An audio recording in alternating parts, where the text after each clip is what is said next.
Hello everyone! How is everyone doing this evening, this wonderful Friday evening? Hope everyone's had a good week. Look forward to the weekend. I certainly am. Hello Jodak. How are you this fine evening?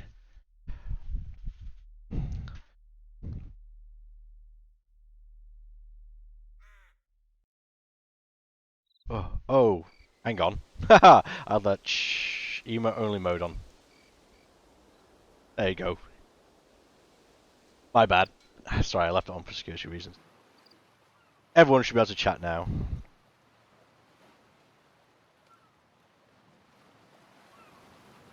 Good evening, Dacadia. Hello, Napster. How's the toe, Napster?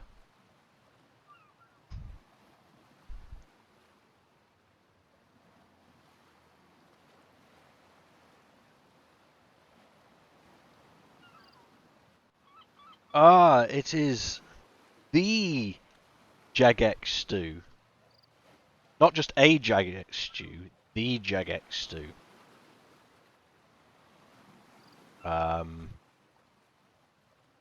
Yep. I was once his mentee. The original and best, the one and only, the top dog, the big cheese, other such things. I started just under 9 years ago, and Stu was assigned me, or I was assigned Stu, whichever way you want to look at it.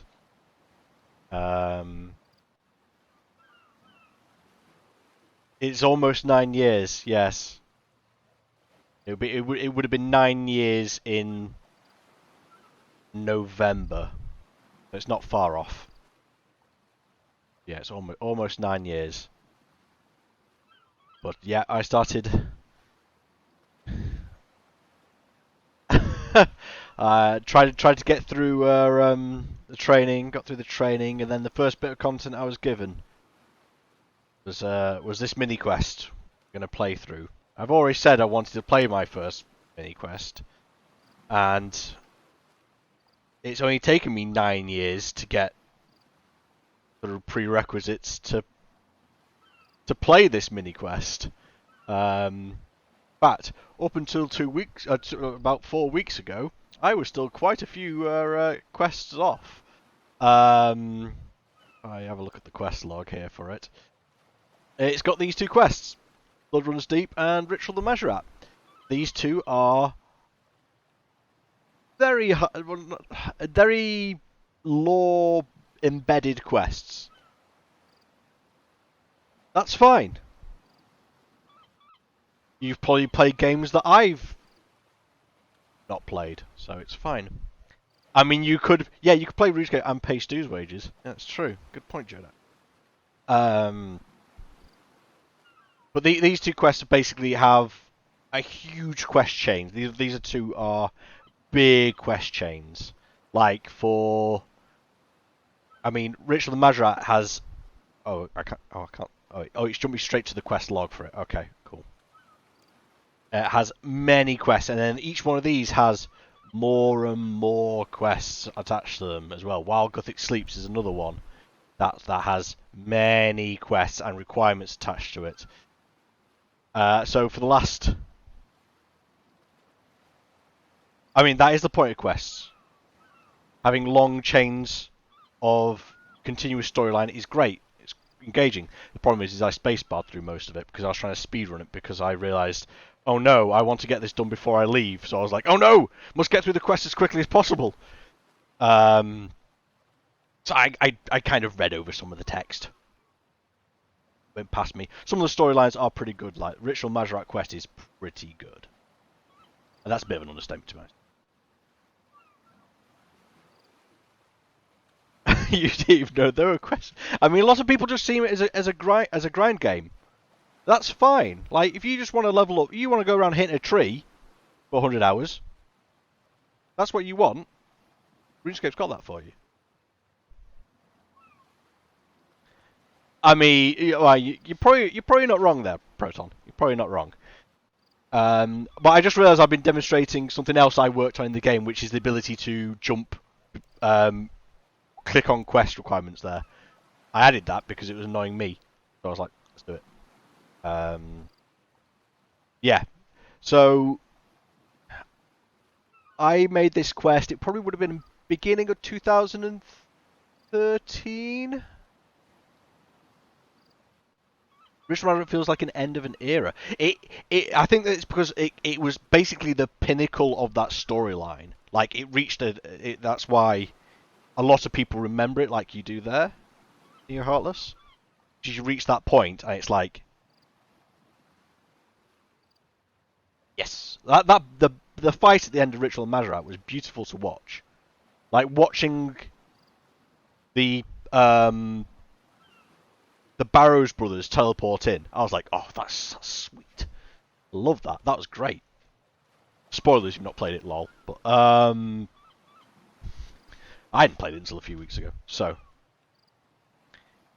like with him blindfolded. Woo! I mean, you might as well try a mental workshop at that rate. Yeah, so beginning of 2013, I started work on this mini quest. My first bit of content for RuneScape. Now, the thing is,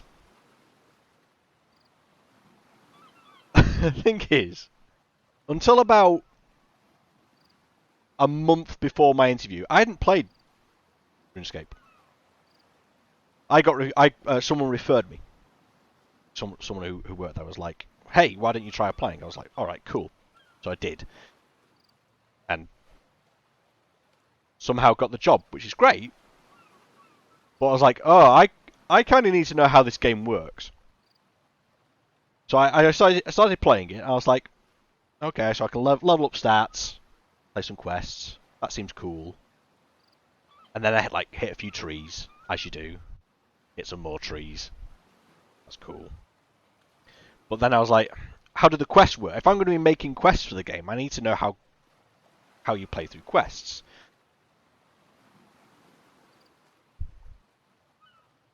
The problem is a lot of the early game content for RuneScape is some of its oldest content.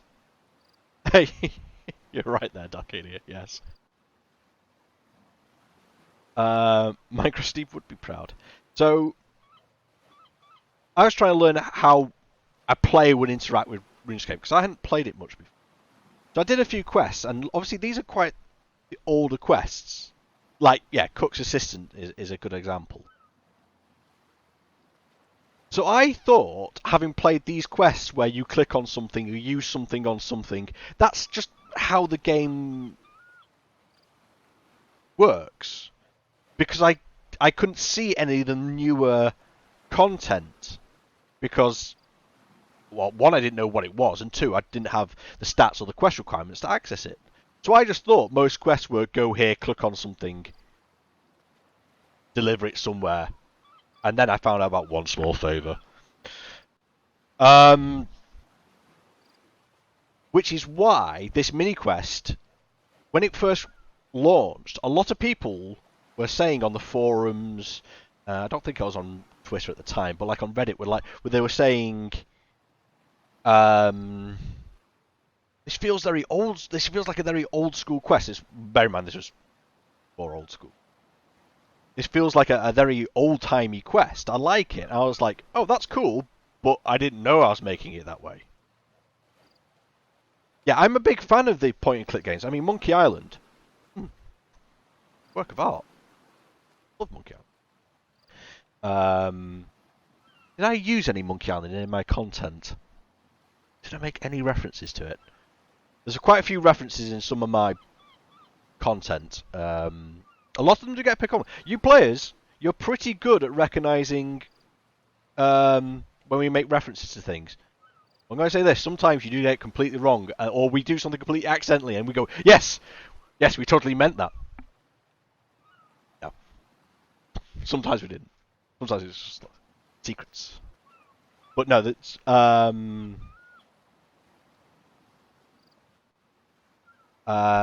yeah, so I have to now try and remember. Did I use fight like a dairy farmer? I don't think I did. I think that's a bit too on the nose. Maybe. I prefer to be a little bit more subtle than that. Right, so what's my request? Right, the community called this quest Koschei's Troubles. When this launched, it didn't have a name. We didn't have a mini-quest log at that time. So the quest went out without a name. I just knew it by its internal name. And the players gave it this name. I don't know who gave it this name. Don't know who came up with it. Fair play to you. Good name. So that then got adopted into the quest log for minigames when it came out. Let's have a look. However, most of the old quests are not dead content. They revive them in ways. I mean, I do like the enhanced Excalibur. I mean, who doesn't like running around and shouting for Camelot? I love it. Putting all the mini quests in the little quests. Did I? Oh, I might have done that too. Did I? Sure. Yeah, I'll take credit for it. Yeah, I did that totally. If Stu said it's true, it's got to be Stu. He's got Jagex in front of his name. He should know. Yeah, that's how this works.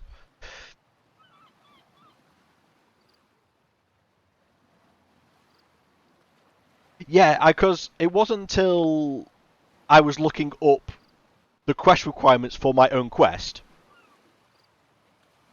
I stumbled across the fact that a lot of mini quests used to be hidden back in the day, like completely hidden, and you just stumbled upon them, which is quite organic gameplay. But if you hadn't got the quest requirements or the right stats or whatever, you could just completely miss it and never go back to that area and just never see it. So I think logging them is quite nice. Yeah, I worked for Jagex for almost 9 years. This is basically my goodbye stream, what I'm doing here, Proton. I thought I'd play the first bit of content I made as I leave, just to sort of, bookend the, Yeah, no, I'm not using the guide. I'm not using a guide to do the quest. I know I've got to go hit a tree, come back, there's a well involved. I know that. I made it. Right. The thing is, there's a lot of quests that you have to do to get to this quest, and those I didn't make. And some of those, well, they're very old. Let's put it that way. They're old. And they could do with a bit of modernizing. Elemental Workshop series. It's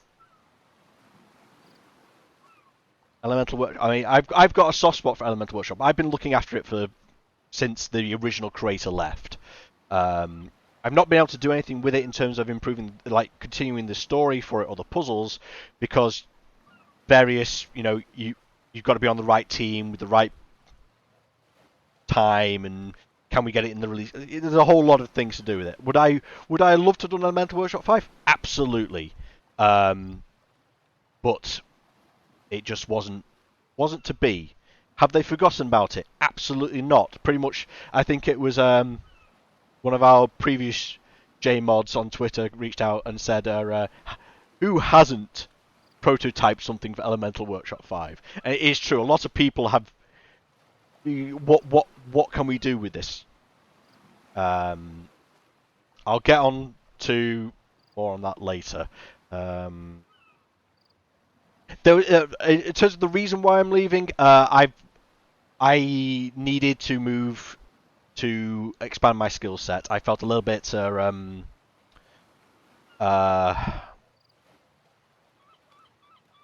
limited is the wrong word. I wanted new experiences. And I couldn't get those working on RuneScape. I think that's the best way to phrase it. But I leave behind many decent Jmods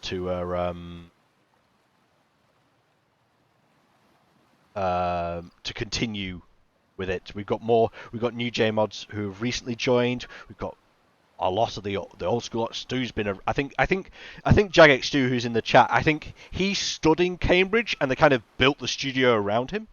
I think he might actually be structurally integral to the building at this point. He's been there that long.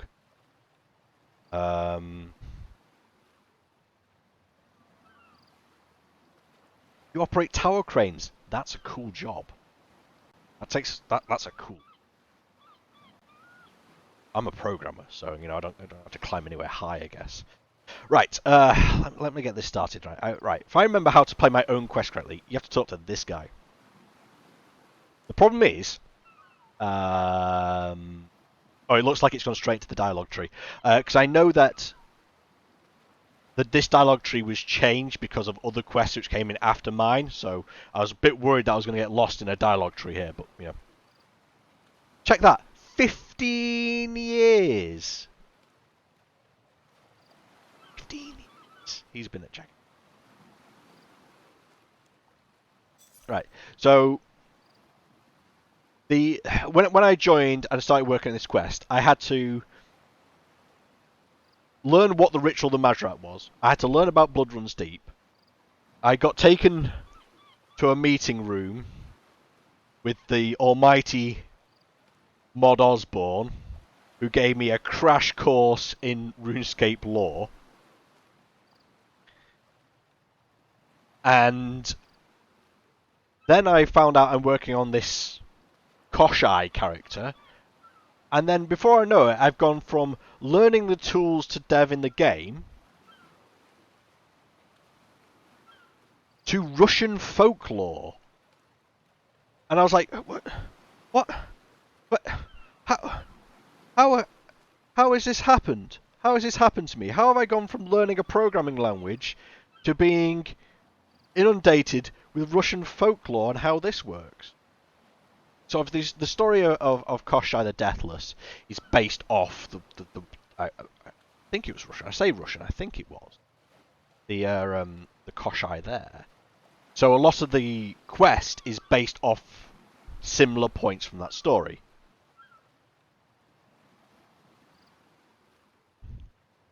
Accept the quest. I'll accept my own quest. Oh yeah, you can ask if Koschei the Deathless is dead. Yeah.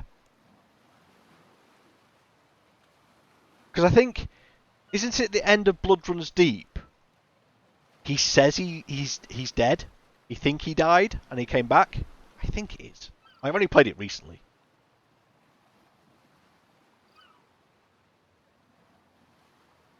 Well, the thing is, Proton, is I say all the mods, a lot of the mods are also programmers. The part of being a content developer for RuneScape is you're both making quests and you're programming. It's a multi-discipline role. I just favour the programming side of it, that's all. Yeah, so you can ask if Koschei the Deathless is dead, because I thought that'd be funny as a dialogue option.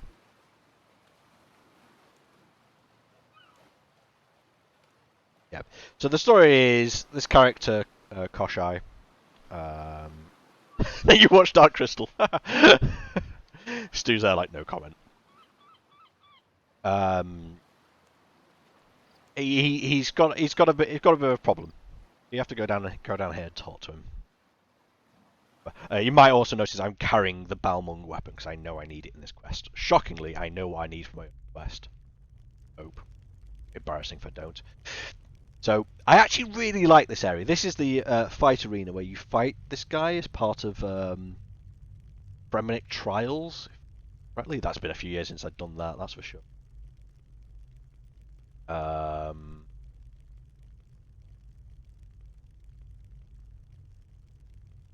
Oh yeah. Oh yeah, I made him shout. Yeah. Why did I make him shout? Oh, this was another thing I had to get my head around. The fact that the Fremenic call your character, not your character name. You have a Fremenic name. I was like, what? The player's got 2 character names. What is this? When am I supposed to use what and where? Bearing in mind that I had no idea what I was doing at this point. So, this character's used as part of the trial for young Fremenics. Classic. Yes. But he's got a problem, and we're the only one that apparently can solve it.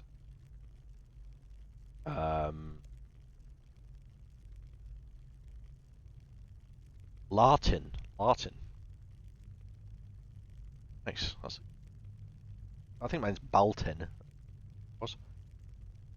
Oh yeah, Koschei is actually scared of a tree, which is an interesting concept.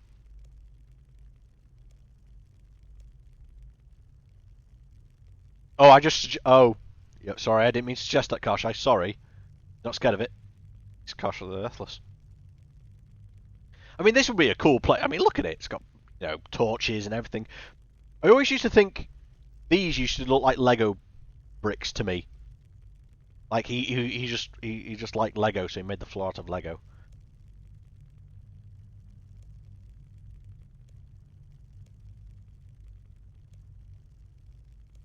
So he's telling you that this tree it's bugging him for some reason, and the only thing that can help is you with the Balmung axe. Is again why I'm carrying it. I love the design of this axe. It was changed during this mini quest. I can't remember the exact reason we changed it, but I know that some players were a little bit unhappy with the redesign. It used to be a single axe-headed blade that used to curve down and then back up, and then we changed it to this double-headed version.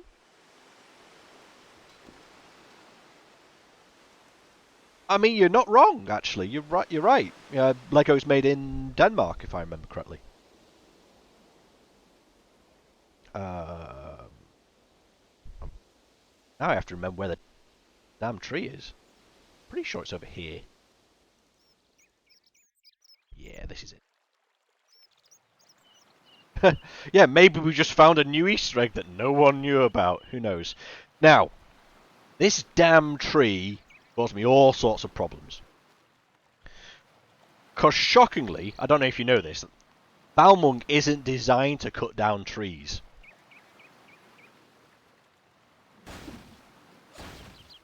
It was an absolute pain to get that working, because obviously the wood cutting skill expects you to use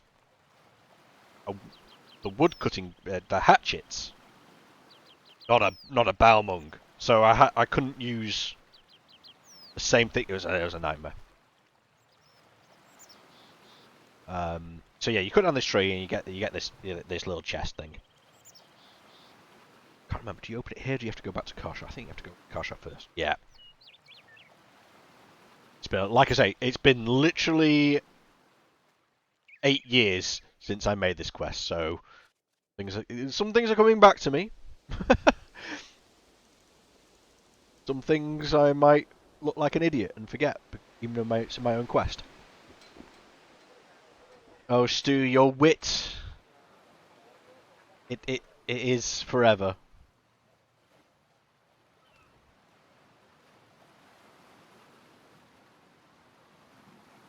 But yeah, we take this back to Koschei, and it's a chest with no keyhole, and he mysteriously is able to open. Why? Magic. I don't know.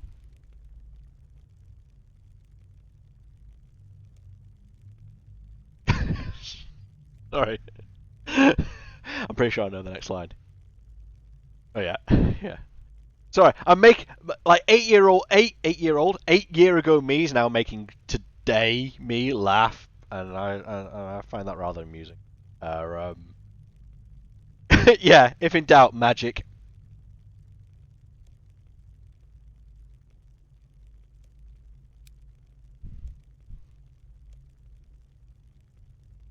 So it opens and you find a toy ship. Yeah, pretty much every game has some sort of magic. Some games call it science. Some games call it magic. Some games call it arcane power or whatever. Mysterious force. The Force. So you find this toy ship.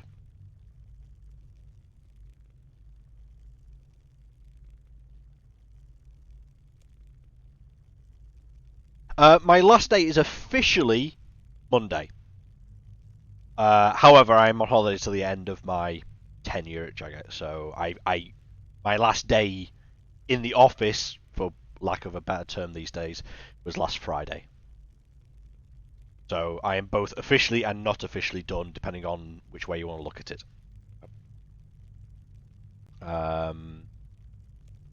So Koschei, you hand this boat to Koschei. Koschei's like, "Hey, what's this boat doing here?" And then I had to make something up to say, why is this boat connected to Koschei? And apparently it's like there's a note on it.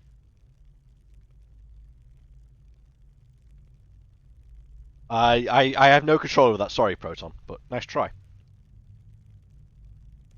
So Koschei does, for those who don't know or don't remember, Koschei can't remember who he is. He was just found by the Fremenniks, and he has no past basically. But as part of this quest, you start to unravel who Koschei used to be.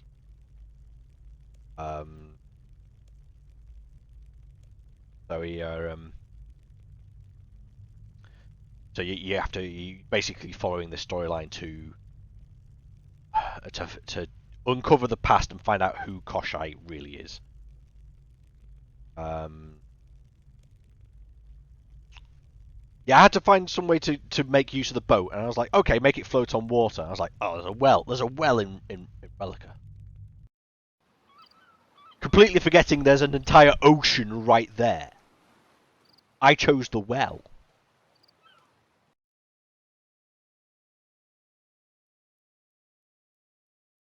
Right, I think I'm back.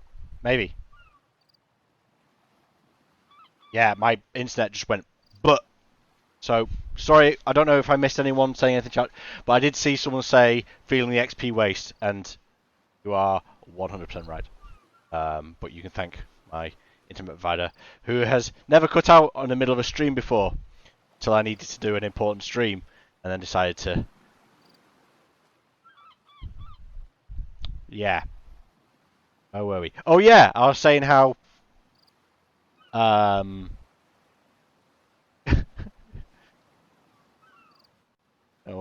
just doing a clue scroll in my house, and one of the secret agents turns up, pulls my internet cable out. How rude. What was I saying before? I was so rudely interrupted by my own internet connection. Yeah, so I needed to put this boat on water, forgetting there's an entire ocean there. Instead, I chose the well. Thanks, past me. Don't know why, but that's just how it is.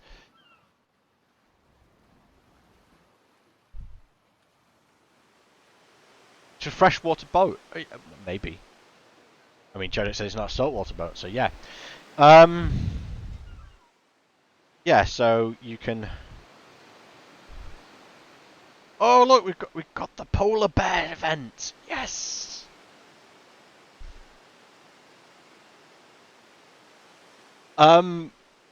This is kind of interesting.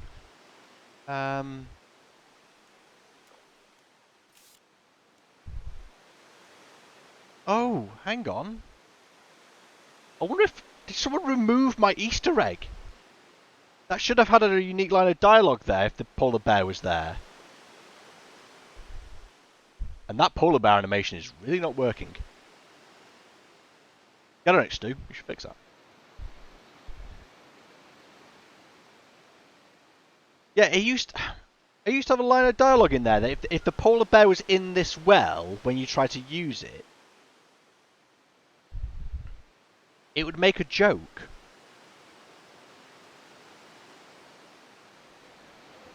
Maybe it might be a visual bug, and you say like to the polar bear something like "You're looking well," so like something cheesy like that. But it used to do that. I, I, I'm not lying. It used to, right? I'm not making this up.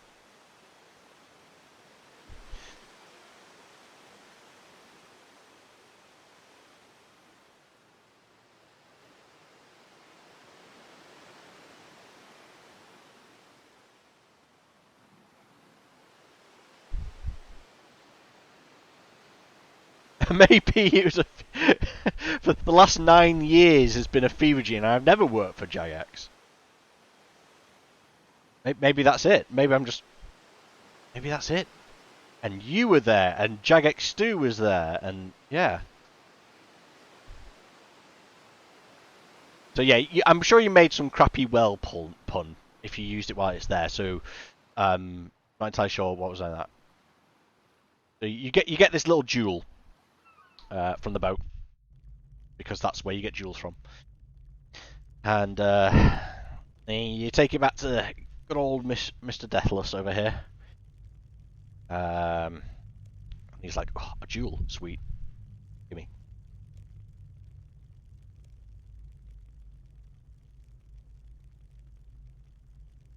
Yeah, it explains. He now remembers what happened to him and why he's got a big symbol. But I think we say he's branded onto his chest because it kind of looks like it's painted on here, but it's supposed to be a brand. There you go. You see, I'm not making it up. So either there's something wrong there, or thank you, Neo. I'm not going. Not forgetting my own content. I remember making that joke. Mainly because I was while developing it, I was testing it, and this polar bear popped out while I was trying to use a boat on it. I was like, "Why is there a polar bear in a well?" And then I got stuck down another long thing to do with penguins, because I'm still learning about the game at this point. I was like, surely the player should say something if a polar bear pops out the well while you're trying to use the well. So I added that little back and forth there.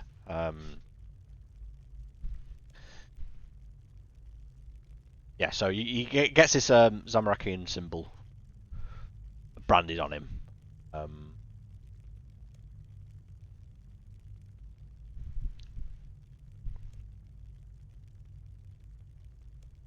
Yeah, so you can do 3 things to the jewel. 2 of these are optional. They are extra content. So if you don't have these requirements, you can come back and do them later for a bit more lore. I think that tasty lore. I used the last double XP weekend to make sure I had both these requirements because I didn't have 90 prayer.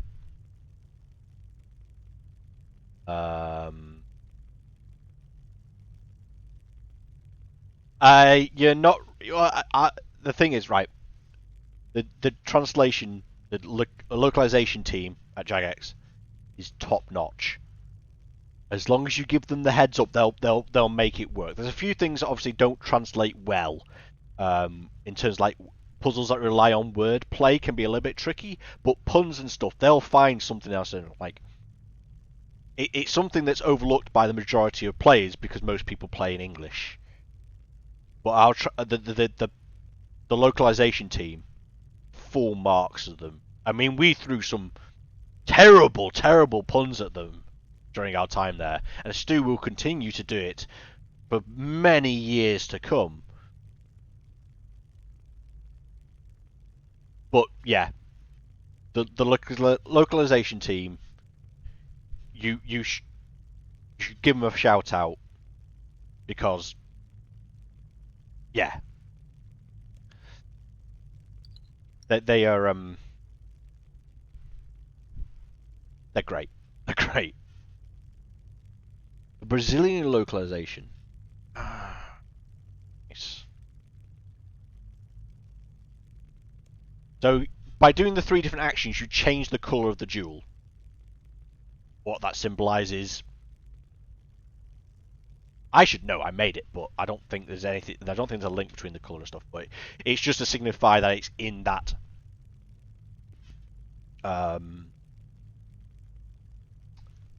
mode. You've done that action, so you know. So you hand it over to him, and then he's like, "Ooh, jewel," and then you get this cutscene. This cutscene was my first cutscene I'd ever written for, made, anything. It's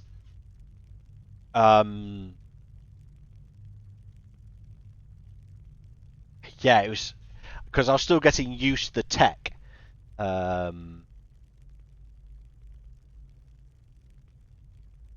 So you get the big reveal here. So he's not Koschei. It is a much higher quality textured Koschei. This is the problem when you're developing with tech which has changed over 20 years. Is how much of the lore is dependent on the content of the scientific project? It really depends on what quest. Let's assume it's a quest. They're quests they're given, because if you're given a quest which is being tagged onto the end of an existing storyline, you already have something penciled out. You've already got lore to work off there. If it's a brand new one, the dev pretty much has all the control, except if like they're aiming for a particular direction with something. So it really depends, but the devs have a lot of control. I'm willing to say that.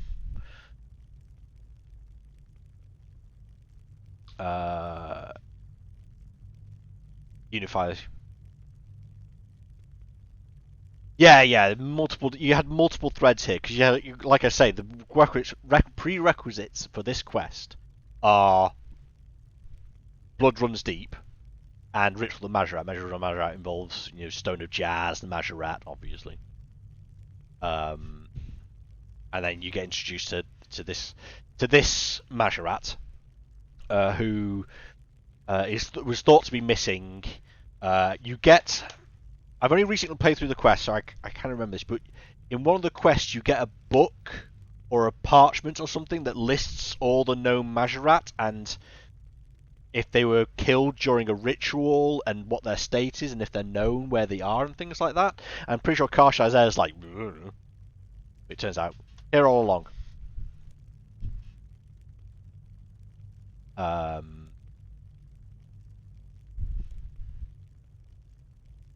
Yeah, so I had to take a crash course in what a Majorat is, how a Majorat is, why a Majorat is, how to spell the word Majorat, because I did it wrong quite a few times. Probably still saying it wrong after all these years, but made up word it.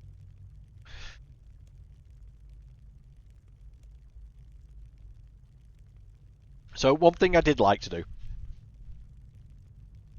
Oh yeah, Zemregal's notes. Yes, I remember the last. The last one is just like, "This is me. Hey, I'm Zemregal."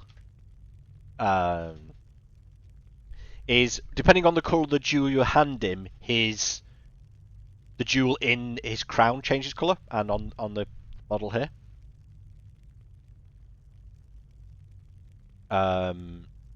So if you hand him the blue jewel, he's got a blue jewel, and if you change the colour of the jewel later, it will change. I mean, it sounds a shame, sure. I'm pretty sure that's what it was really like. Like I say, my hands were tied is the wrong word. There was already story made before I turned up at Jagex, so there's a lot of things that these are the reasons why these things are the same, and like that. So, yeah. So, I had to make This, making cutscenes can be an absolute pain. You know, you got to get the timing right. I mean, this is for anything. Like, if you're doing, 3D rendering, or you're doing cutscene development for another game, it's the same. You getting things to work and the timing to line up and things like that is a pain. And this is where a lot of the time in this quest was sunk, is to get these camera angles correctly, make things flow, characters stood in the right place, they looked in the right direction as people appeared.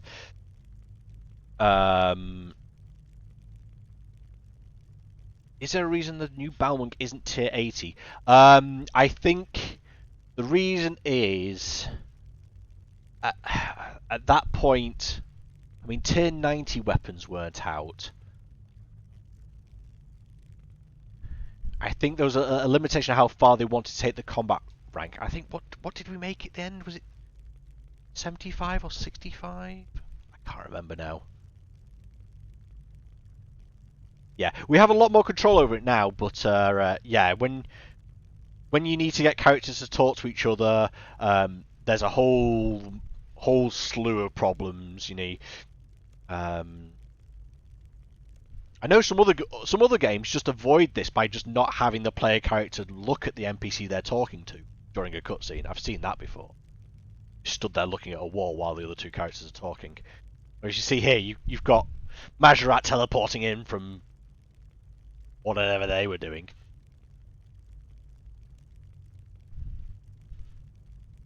And then I found out that Majorat have infighting, and I was like, oh, why are there Majorat? And then I found out there's different factions, different factions of Majorat. I guess you could call them that. But I only now understand the rivalry between these two because I played is it the Temple Quest, where one of them has the other one locked up as a skeleton or something. I can't remember now. Like I say, spacebar. And it's been a long time since I've done it. So these two characters here are arguing, trying to get Koschei to join one side or the other here. Oh, there you go. There's the reference. Could always turn into a bone guard again. There you go. And, yes. Anacra's Lament. Thank you. Yeah.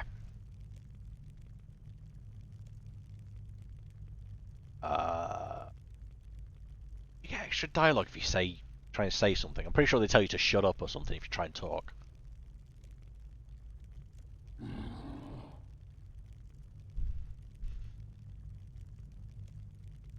Oh yeah. That one remembers what you did. Yeah, you brick them up, don't you, to break the magic, if I remember correctly. You build a wall and that somehow makes the magic stop working. Again, hand wavy.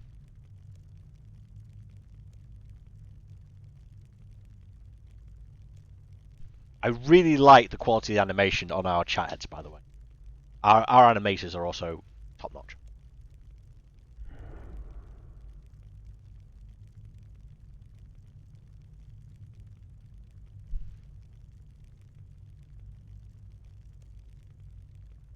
Yeah, so this alludes to an upcoming war, which I think at that point this is like one of the first teasers we had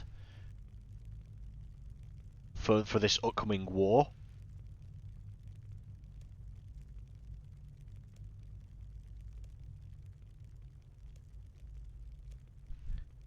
So yeah, at this point you just getting a bit more dialogue about why Koschei is here, and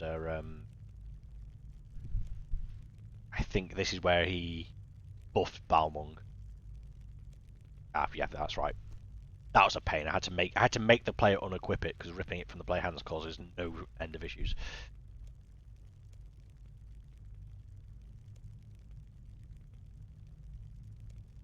He also stops using your Fremnik name at this point. I took advantage of the way the Fremnik names are built to do that line of dialogue.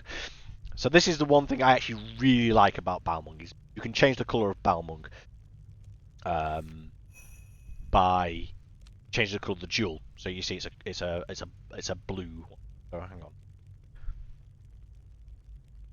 Oh, we made it level 70. Right, okay. I can't remember what the original one was. If you talk to Koschei, you can...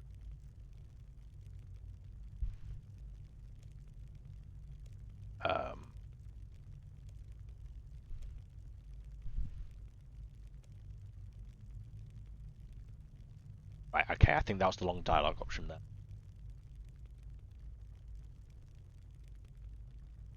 Ah, hello. Yes, you would remember that. Yeah. I think it's Identity Crisis. Like I said, this dialogue tree's been changed because Koschei is used in a later quest. After I made this quest, someone else used the character in a different quest, so some of the dialogue option changes now. Yeah, we can change the colour of the jewel. If you have the jewel, his jewel turns back to white. And you can use your other skills to alter it, and it changes the colour of the Balmung as well at the same time.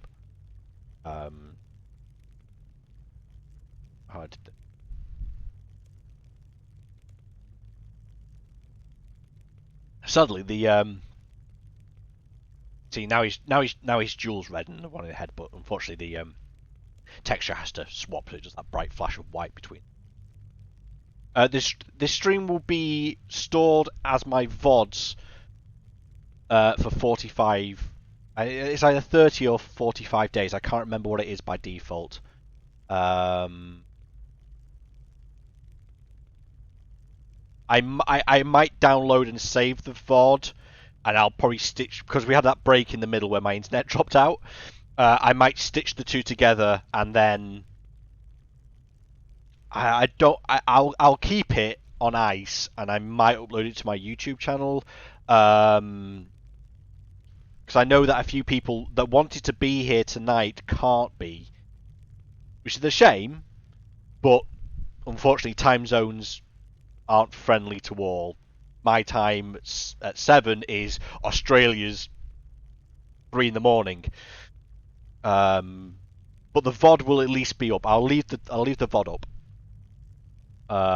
And I'll try and download this. We've still got a few other bits of content to look in. I'm not ending the stream just yet. We'll go and have a look at some other stuff. So this explains why Balmung is good against Daggermouths, depending on who's talking about them at the time, I guess. And then if I grab the jewel again, I can turn it to, I think it's a green for prayer. I think it's actually the wrong colour. I don't think they line up properly. I think I remember asking about that, and everyone's like... So now if I interact with it and do prayer instead, it makes the Balmung green. One thing I always wanted is on my Jmod account is to have a purple Balmung, like Samuel Jackson has a purple lightsaber. I wanted a purple Balmung, but I wasn't allowed. Kind of sad.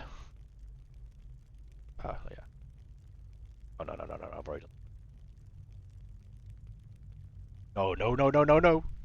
Oh, my DPI is a little bit high for this. So you unlock another memory, and the jewel in his head turns green. It explains because Mazrat lose their power over time, and then the ritual of Mazrat is what rejuvenates them by sacrificing them. But the way he's used to hide himself stops him from losing power over time, which is why he doesn't have the skeleton style face like they do before they get rejuvenated.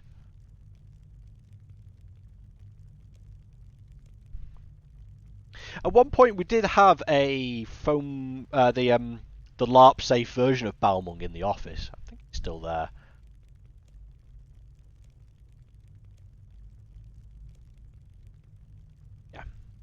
I really like this version of the Balmung, because like I said, a few of the longer term players like the original design for Balmung, which was a single-headed big curved axe. Oh, look who it is, everyone! It's Shawnio. Welcome, Shawnee. How you doing? But I like this design.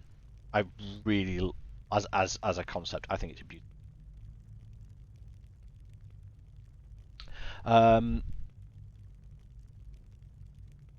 oh, we're doing well. We had a little bit of technical issues. My internet decided to drop. Out of all the streams I've done this year, this is the only time my internet decided to drop in the middle of this stream, which was chef's kiss there. Thanks, ISP. Oh look, it's the Rubik. How are you doing?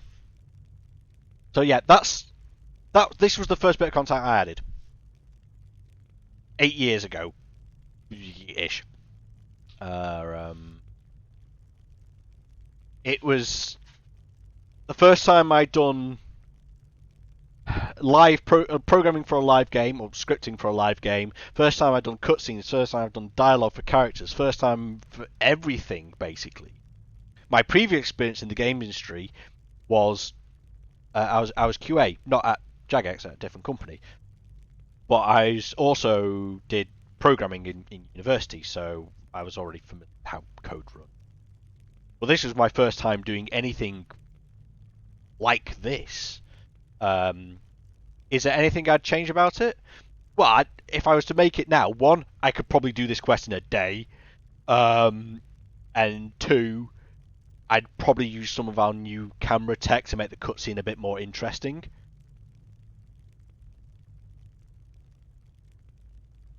It was 8 years. I can't believe my mod thing just caught that. That's really weird. It was 8. Or it would have been 9 years. I would have started in November. 2012 is when I started. So I've got an antique lamp. Give me that archaeology skill.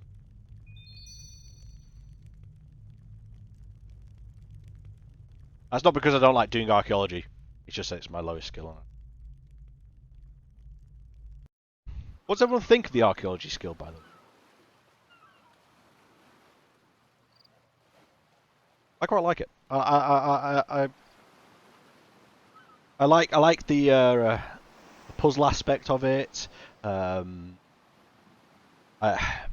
problem is doing something from an internal point of view. You kind of can't help but get spoilers while doing the process.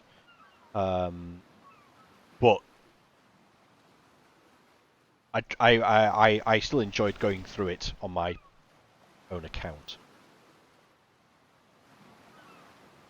But I can now wield the Balmung I made. Well, sorry, I didn't make Balmung. So an artist made this beautiful piece of equipment. Probably it'll be there. I can't remember.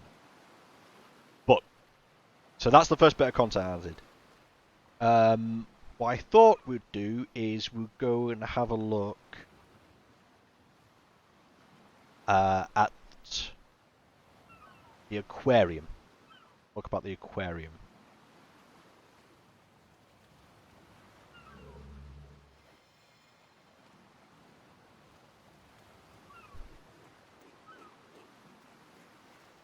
Can't read while training school. Oh, okay. Yes. Can't waste XP. Haven't got time. Haven't got time for lore. I've got XP to earn.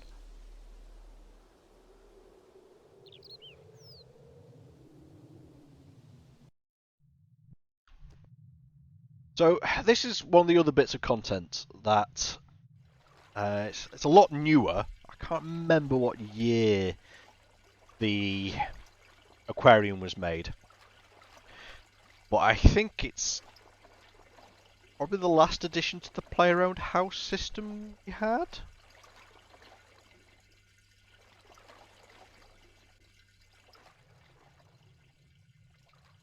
(2015). Thank you. So yeah, so construction was your first 99.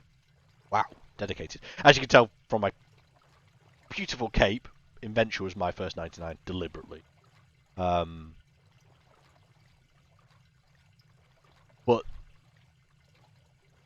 developing for POH is a very intricate. It's a very intricate system to the way the houses are constructed and make sure all the players' houses are remembered correctly and like that. So adding to the system,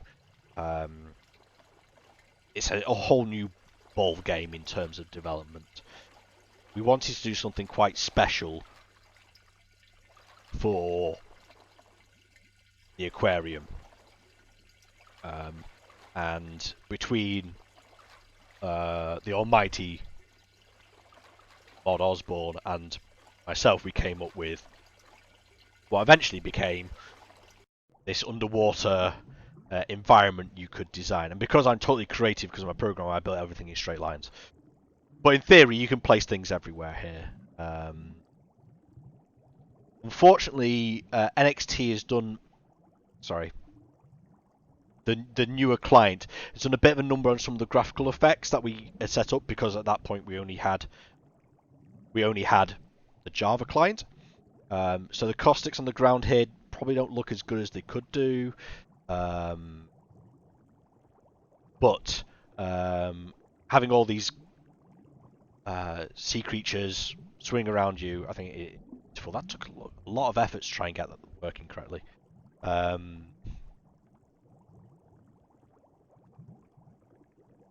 If I the diving suit as well. I can't remember who came up with the design for this diving suit, but I really like it. It's a proper old school diving system. No hose, no, but magic, whatever. I don't know. But I was quite happy with the system we came up for this. BioShock, yeah, it's that sort of aesthetic. There's a copy of it in also. Go back down. So yeah, you could place down all the objects you collect through doing fishing and all sorts of things, and the prawn balls, and you get different perks. Some of those perks were prawn broker, isn't it? No, you can't see listed. Hang on a minute. I will be right back.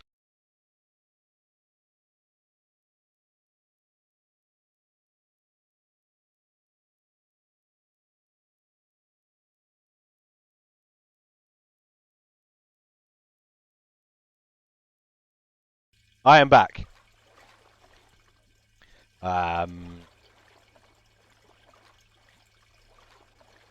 So yeah, this list caused some controversy, actually. It actually links into a future argument over the achievement system, which I'll get into in a moment.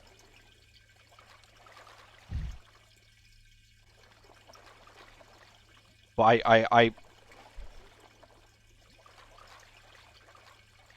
this planning screen is one of my favourite things I've added. Like the ability just to move things around and rotate them. I did do the maths to find out how many different aquariums are possible, and there's many. There are many aquariums. But we felt giving the players the flexibility to do this. That's better.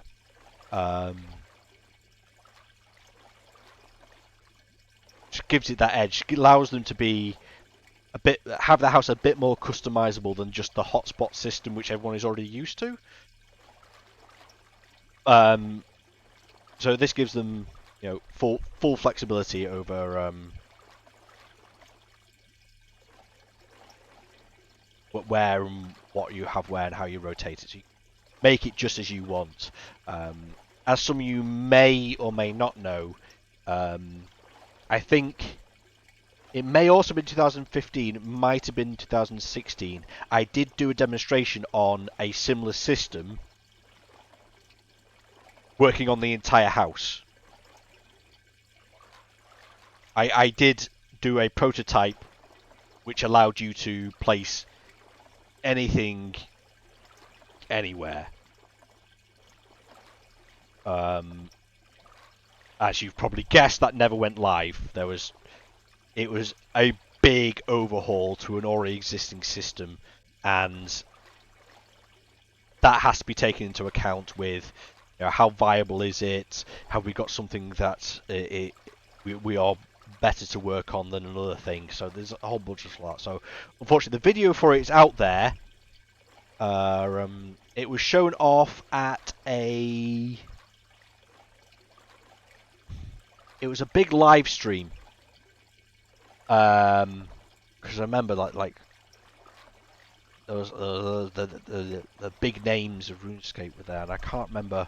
It wasn't a games jam. It was like a summer announcement thing. I think it was. Can't remember. The video is out there because like every once a year, someone drags out that video on Reddit, and is it the Summer Summit? That does sound familiar. Yeah. Someone drags the video of like, hey, do you remember that rework that never happened? Like once a year on Reddit, and I always like every time that video comes up, like, oh, it's me. Let's not watch that because that's actually I think it's me. It's me and Shawnee. I think it's us, me and Shawnee on camera in that one. Sorry. Yeah, links are going to be blocked there. Welcome back, Jodak.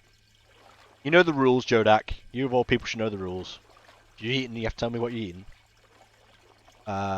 So what's next? I mean, I made a screen. Right. Okay. Yeah, the achievement system, because that's overlapping with something. I'm going to move away from this waterfall noise because I want to go to the toilet. Fish and chips with peas. Oh, jealous. So the achievement system. This wonderful thing. Yes, there you go. It looks like it's split into its own video. Achievement system. This was a lot of work. Bear in mind, I didn't add all the achievements.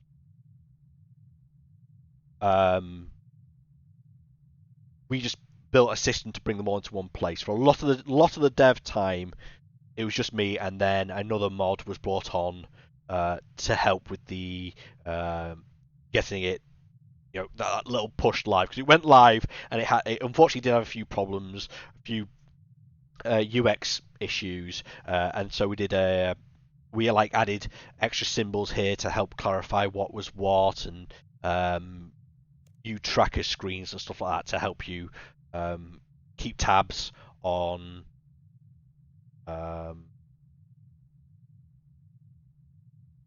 what was going on.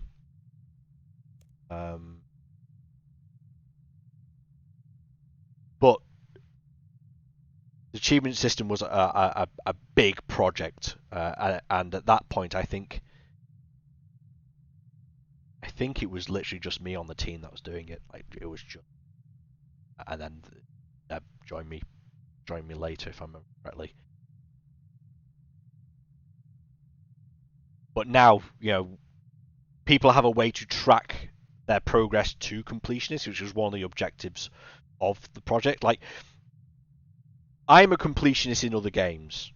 There's way too much for me to catch up on RuneScape. Like, way too much. And plus, a lot of it is locked behind combat, but we'll get to the whole issue.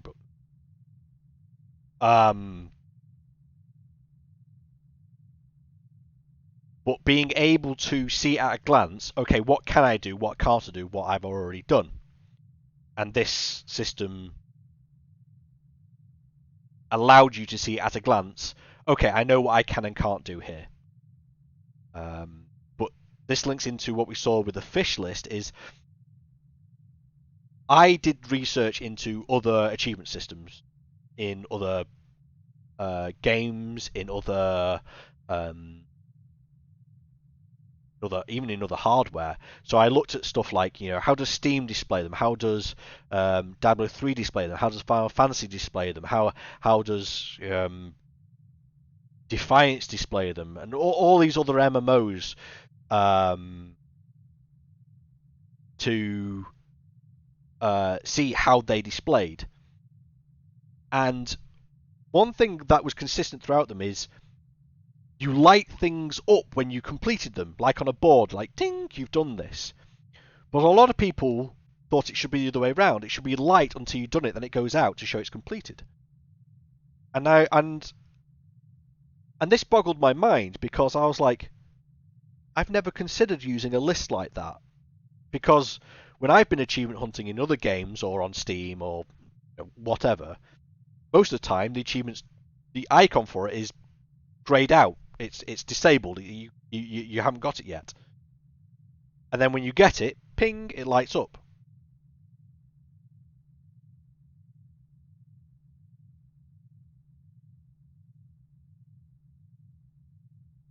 Yes, when I was designing the achievement system, I had to think of all the different types of achievements that I'd encountered in other games.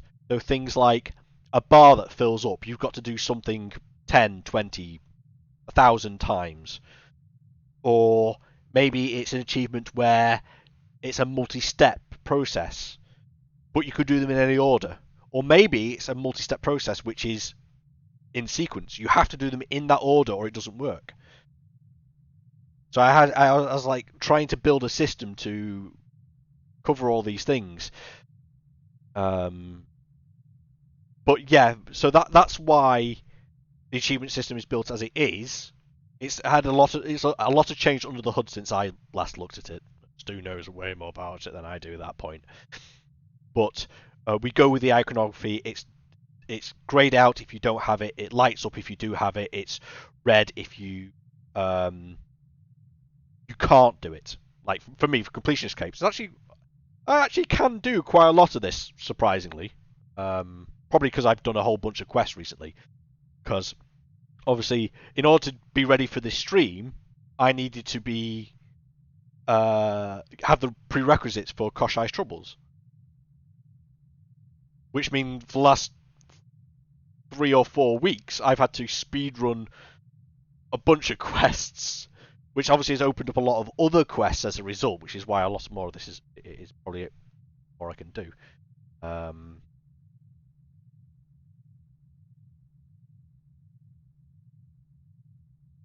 Stu, there's a bug. Stu, I can't see that last Stu, the bug. Look, right, look. I can't scroll down. Stu. Don't give me yeah. That's known. Oh, it's Friday. I'll let you off. It's fine. Oh, how convenient! It was raised this week. Yeah, raised this week because I just raised it. Yeah, I'm on to you. Yeah. These things happen. So as you can see, it lights up. You get a nice tick on it. You can say, you've got all that. I'm gonna have a look. I asked for questions on Twitter. I'm just gonna have a quick look at those questions. See if I can find them. That's my post. Let's have a look. The 5-0. I don't know if it's the big 5-0 or just the 5-0. You worked on the achievement overhaul. Was there any you didn't include that you wished you could have? Like I said, I didn't really make any new achievements. I converted some things that weren't in the task list into achievements, so you could say I created those, but I didn't make. Yeah, kind of. But is there something in game I think should be an achievement but isn't? Well, that's a good question.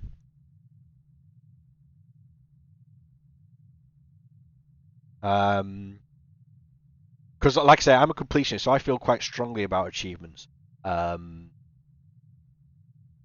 unfortunately, in an MMO, there's a lot of achievements which, unfortunately, require other players. Iron Man then confuses the hell out of that situation, as Stu probably knows. So, I don't know what I consider achievement that's not really an achievement. So the chances are I could say something, and then I find someone else has already added it as an achievement. So, I'm actually surprised that one, filling and illuminating all the god blood, is not part of Like the lore quest cape or something like that.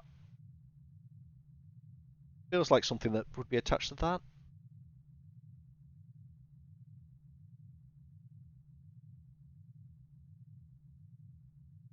There's another part to the question.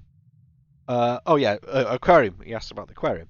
Was there any other talk of more POH rooms? Like I said, I did prototype what would have been a complete rework to the POH system, but it would mean reworking a lot of stuff. Not only the POH system, but you also got to remember that the POH system is used.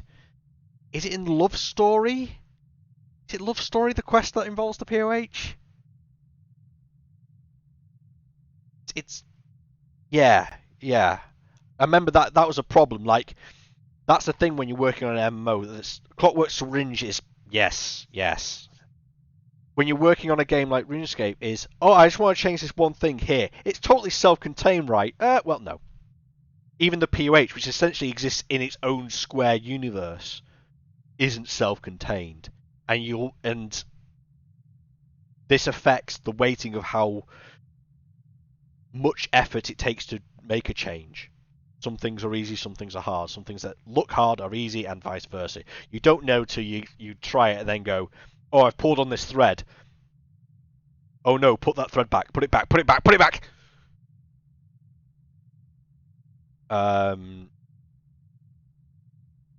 But I did make further improvements to the POH system. I added the blue screen and green screen floors because when we added this grass texture, it was very hard to chroma out. For those of you not aware, chroma it allows you to remove a color to make it transparent. That's why you can't see behind me right now into my house because I've got a green screen behind me and that is cut out. That's why I'm nice and E-shaped and not just a square box in the corner here. Hang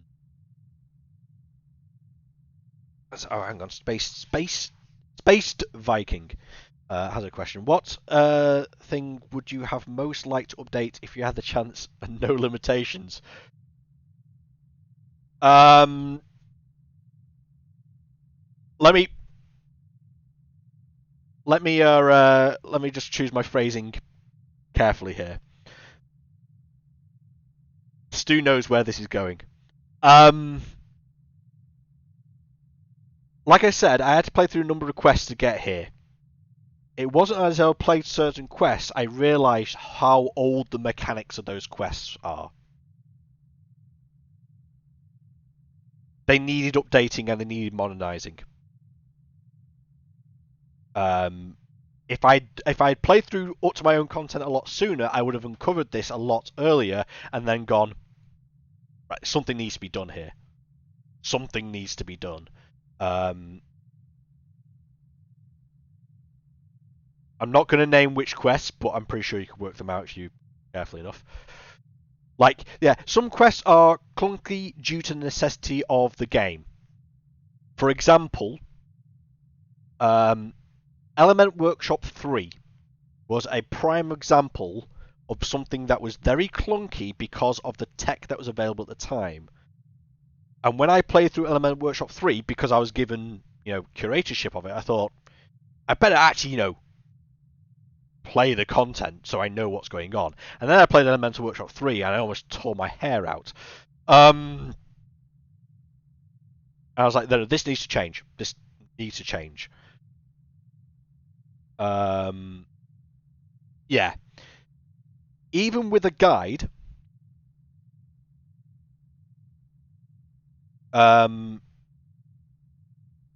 Elemental Workshop 3, before I made my changes, was about a 23-24 minute puzzle with a guide. And most of that was waiting for your character to run round the damn thing and then pull a lever. And then you run out of run energy and then everything else slows down. Hey, Stu, look what Space Viking just said.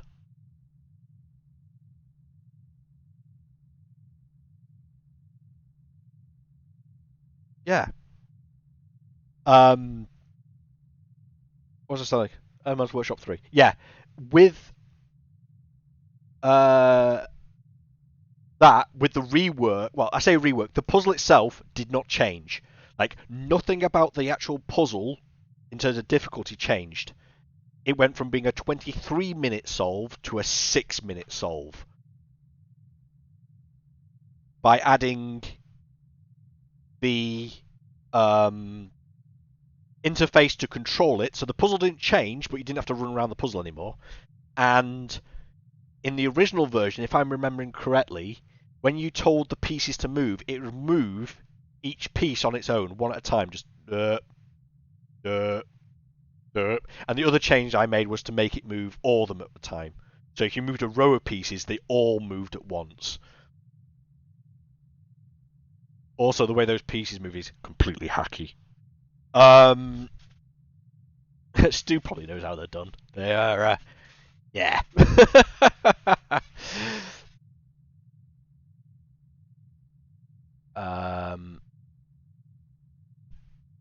Yeah, that is probably one thing. If I was still working at Jagex, what would I change? Knowing that exists in the game hurts. Let's just put it that way. I would definitely rework some of the older quests. The problem is from a business point of view, reworking an old quest doesn't make sense because there's no replay feature. You can't replay a quest. Well, there's probably exceptions where you could reset your defense and then whatever. Generally speaking, you can't, as a rule. So reworking an old quest doesn't do anything for the current player base. But we now have mobile. So we've got a whole bunch of new people coming through who are going to be playing it on a touch device.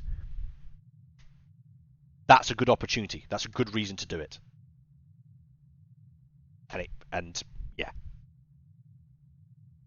Oh, hello, Sotzia. How are you doing? What's the other bit of content? I had 4. Hang on. Let me just have a look. Oh, right. Ascension Dungeon. Right. That was the other bit of content I wanted to look at. Yes. Ascension Dungeon. Ascension Dungeon, again, I can't remember what year it came out in. But obviously it's the ranged version of the Polypore Dungeon, which is a magic one. The testing man. Someone, bye. That person obviously just needed to go. So the Range Slayer dungeon was added as a way to train Range and Slayer. Range Slayer dungeon. We're genius when it comes to names, aren't we? This one was tricky. I was working closely with... Sorry, I have to try and remember people's mod names now because obviously we didn't use those in the office. Jack. Mod Jack on this one. Yeah.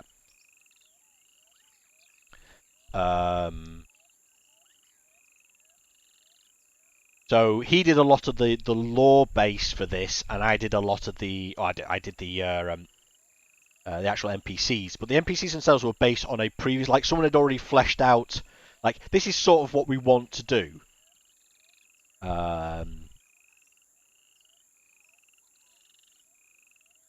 And then we had... we basically just basically filled in the gaps here. So we have a Celius here, who... I love the design of this. I love it. It's just like... Just little pipe. Good to go. Just chilling out here. So you'll notice here, I might have just clipped through it too quickly there. See if it does it again. Your character animates here with some subtle animations.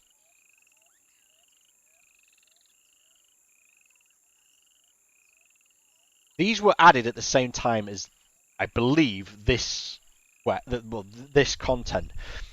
because I felt really weird having your character just stand there talking, like just looking at another NPC and just talking, and they had no, like I'm doing, there's no gestures, there's no visual expression, and that's why the actors pack exists, is so we have that sort of subtle animations.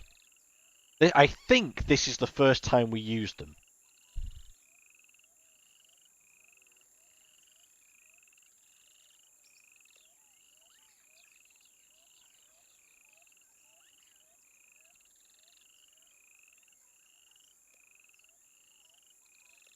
Yes, yeah. I can't take the credit for the dialogue. The dialogue is pretty much all Mod Jack, and he did great work on this. Ah, it is Lord Hog Fred themselves. How you doing, Fred? So yeah, this dude, you find out what he's about. I'm not gonna spoil it. I ain't run it. So you have to talk to him before you head down into the dungeon. I really like the design of this area. I'm not saying that because I made it. I didn't make the, like, I drew out a rough map plan, like these are the sort of things we're looking for, and then our artist came in and just made this place look absolutely beautiful.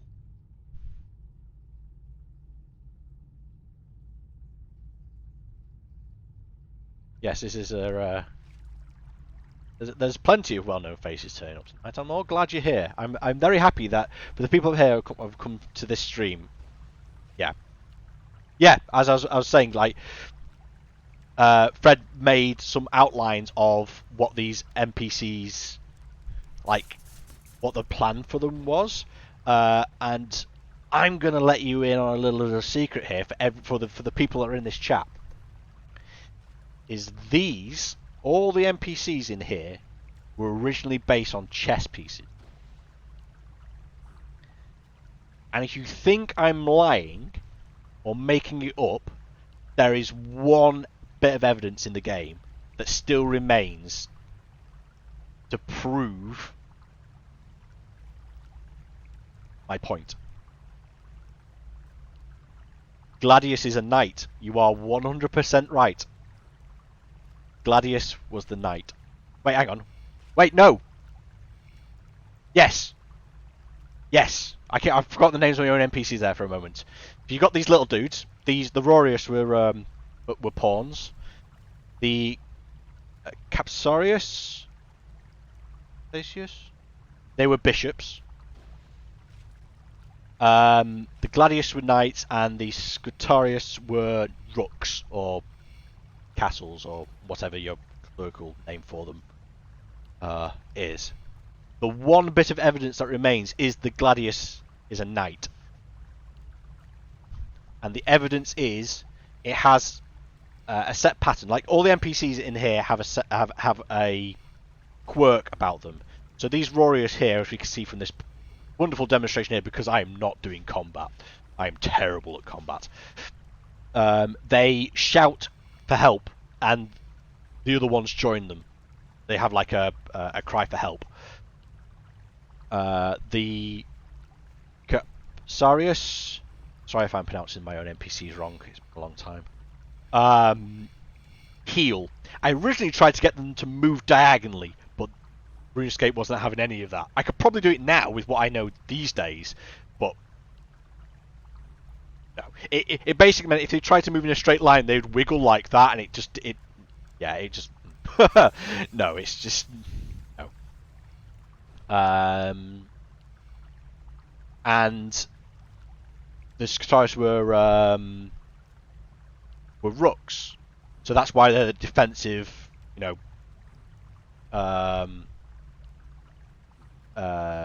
unit. They're sort of the heavy duty ones. If you ever played the game Battle Chess on like the Amiga or something, they turn into, like, when the rooks move, they turn into like these hulking beasts, and that's sort of what I imagined. But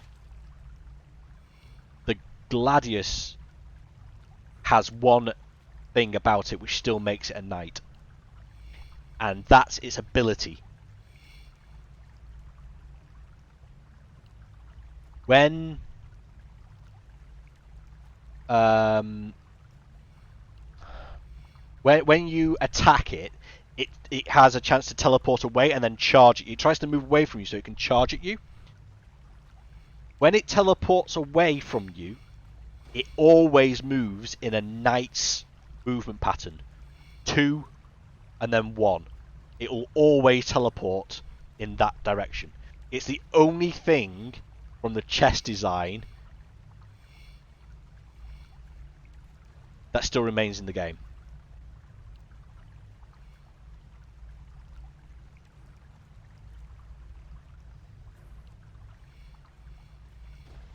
That's my little bit of knowledge I'm passing on to you there.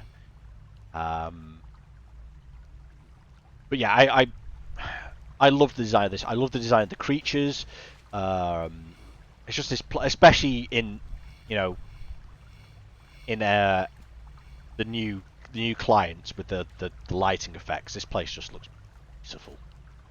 The bosses, the six legionones.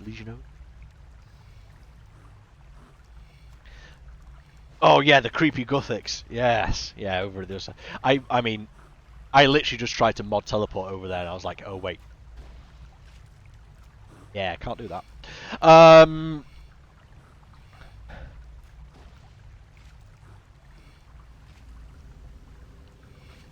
I don't think we did it. Not to my knowledge. I think this is literally just a new way to render it with the light sources. I think it just looks nice.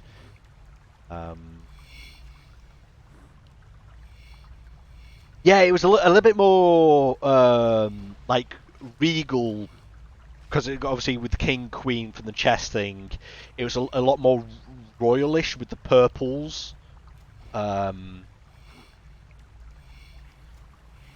Yeah, and that like I said, that went away. But like I said, the Gladius has that that single thread of chess piece still there.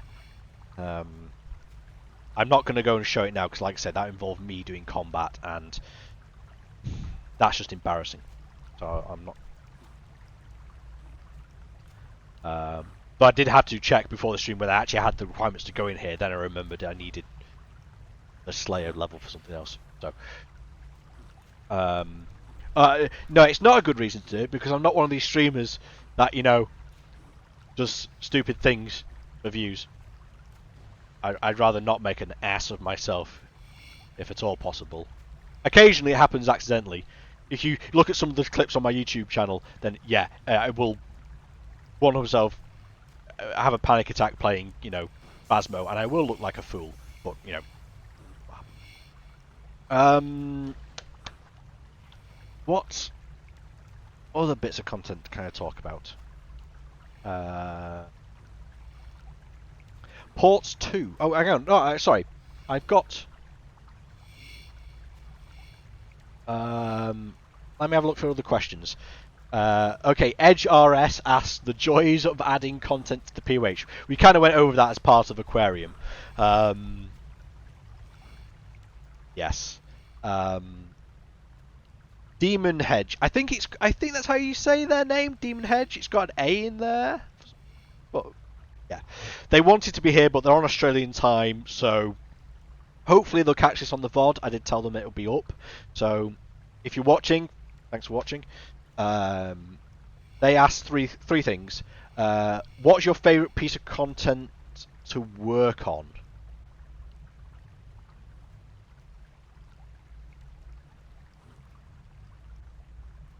That's a difficult one.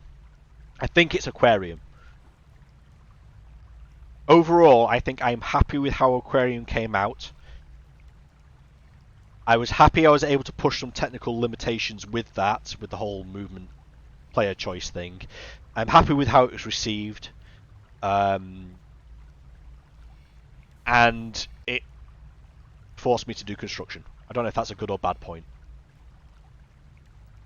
But it's a neutral point. But I think that was probably I think if pushed, I think it has going to have to be Aquarium. What else have we got here? Any piece of content you struggled with. Now this will be Ports 2. Ports 2, not gonna lie, almost made me quit. Because I was having a significant trouble coming up with a storyline for it, and I was just panicking and I couldn't deal with it. But, obviously, I got through it, did it, released it. If you haven't played the ports quest lines for the hunter, the architect, and the chef, if you haven't done them yet, please, please, please, please play them with voiceover enabled. The voice actors absolutely nailed those roles.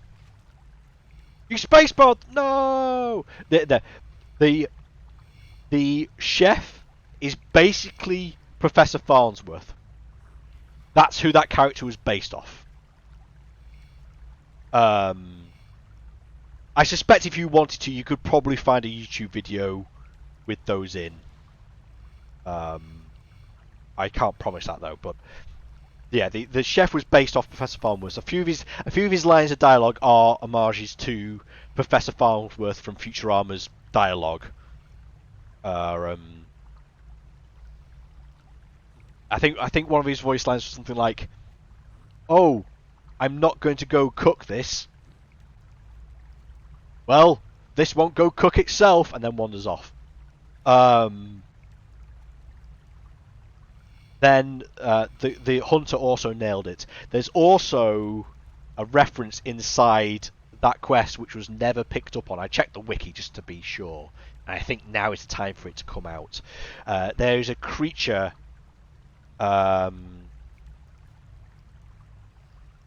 mentioned in that storyline that the chef is basically trying to cook and the hunter is trying to capture. It's described as something that can change shape to replicate its surroundings. It's purplish or bluish. And I think there was another thing. There's another reference to it. The creature being referenced is a Ditto from Pokemon. That's what it's referring to.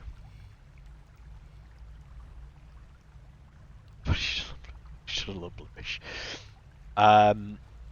Again, if you think I'm making this up, there is a bit of evidence to support it. If you look at the quest line, of the ports sequence. One of the quests is called Recipe 132. 132, I believe, is Ditto's Pokédex entry number. That was the reference, and as far as I'm aware, no one picked up on that. I think it's 132. I said that with quite some confidence. Sorry, original 151 Dex number. It's probably different in the new and national Dex. I thought I had that clarification there because someone's probably go, well, actually, in the national... No.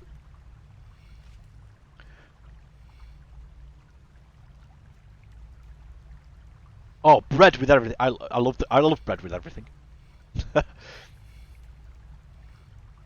So yeah, that was another reference that I slipped in there, which has gone unnoticed or not put on the wiki. So someone might have noticed and gone, haha, that's probably a Ditto, but you know it was quite subtle. What's his last? Some of your favourite memories. Oh, this is.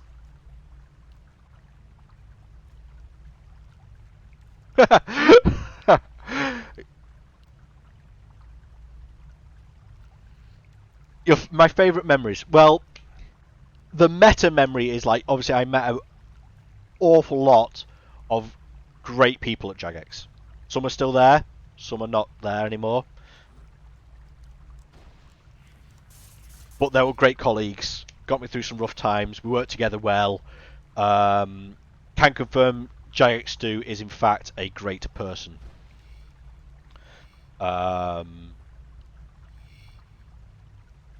if you ever get a chance, if another Rune Fest is ever run, yeah, don't expect a 12-hour stream out of me. I don't think I could talk for 12 hours about content I've made. A lot of the content I've made is there's a lot of behind the scenes work I did. Like I would join a team and help out with something on that content. So it's their content. I'm just doing an interface, helping with the cutscene. Like for example, I was brought on for Prifdinus Batch 2. I was brought in to help with a lot of that. In fact, that led to one of my favourite screenshots I got from the game, because I put a giant blue cow as the placeholder for the statue mini game.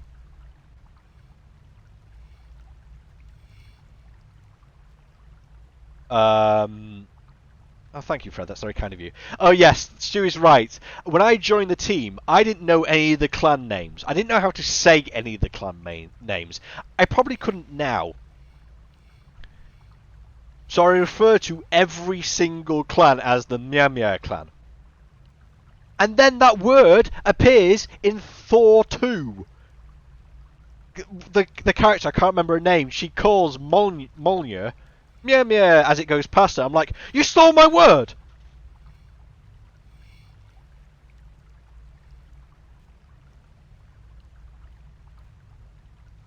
Yeah. The reason why it became a blue cow is because at one point, obviously when we're making content, sometimes we need to put things in places as placeholders so we know this is what's going to be there. It is that, I believe it is that cow model. I think it is that cow model, yes. So sometimes we need to put things in places that we know they're going to be there. The problem is someone had used one of the other statue models as a placeholder. And obviously, me being me and just being brought onto the project, I didn't know that was placeholder. And it wasn't until someone in QA went, why when I carve the statue that's meant to be here, I get like Grador or something like that? And I was like, is that not correct? I was like, okay. I was like, right, I need to change this to make sure we get the model made, because we didn't have the model to replace it at that time. So what I did, I took that crystal cow, and then I scaled it up massively and replaced it. So you carve the statue and this giant cow appears. That way we knew it was placeholder, and it wasn't accidentally going to go live with the wrong model. So for any of you get into the games development, if you're using placeholders, make sure they actually look like placeholders and people know they're placeholders. That's my top tip of the day. Make sure your placeholder's a placeholder.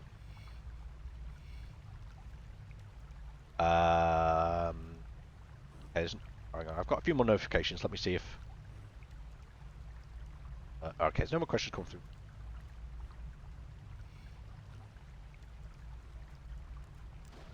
I mean, I think there's a screenshot somewhere on my Twitter back in the ages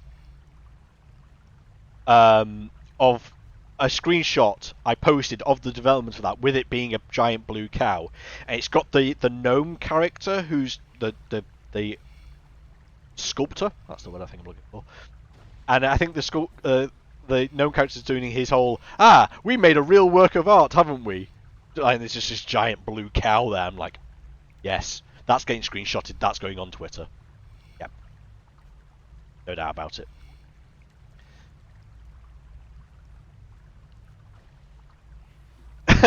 It wouldn't surprise me. I mean, I don't know. There's probably some deep lore about the blue cow, and I probably shouldn't have disregarded it by... sorry. What's the right phrase? I can't remember. Disrespected it by using it as a placeholder, but...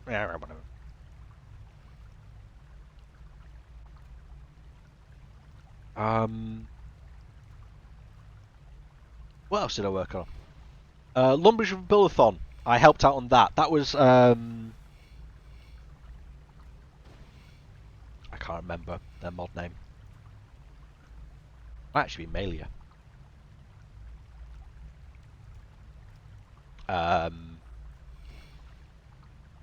mod mailer. Yeah, we're doing the Lumbridge Build-a-thon, and I was brought in to help complete that as well. Because Lumbridge was after the Battle of Lumbridge. Yes, that was it. Yeah, I remember now. And then I obviously worked with the absolutely awesome and amazing 12-hour streamer Stu on Q200, or 200th quest added to RuneScape, which is Dimensions of Disaster. We basically redid, what was it? It was for the quests, and then we did the boss with the Portal Storm Calmageddon attack. That is actually one of my favourite bits of content I made. Is that Portal Storm boss? I actually really like making that. I mean, now you said that, Space Viking, I'm going to think maybe there is, but if there was, it was accidental. Oh yeah, the Zombie Cow Bullet Storm is how we refer to it. What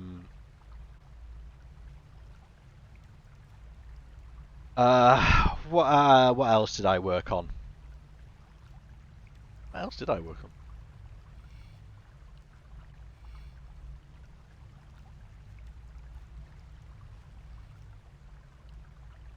Slider puzzles. I improved the slider puzzle system for treasure trails because they were annoying. And sadly, yes, I was that evil person that added in the animated version for Easter in Celeske's Chocolate Factory. I did an animated pipe puzzle. I'm not gonna lie, I liked inflicting you with that.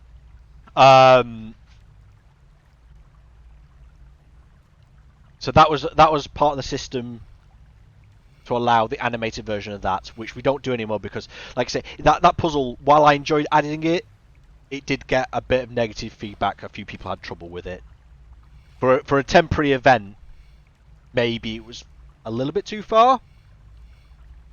I'd do it again in a heartbeat.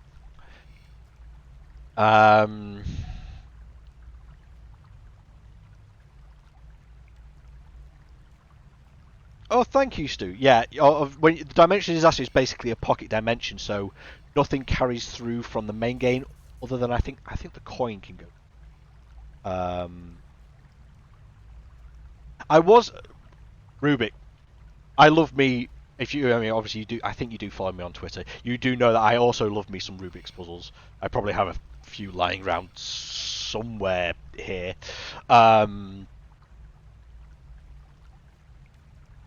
As part of Elemental Workshop X, I probably would have done something akin to that, but the problem is Rubik's Cube is a Rubik's Cube is a Rubik's Cube. Like, it's hard to dress that up to make it look like something it's not.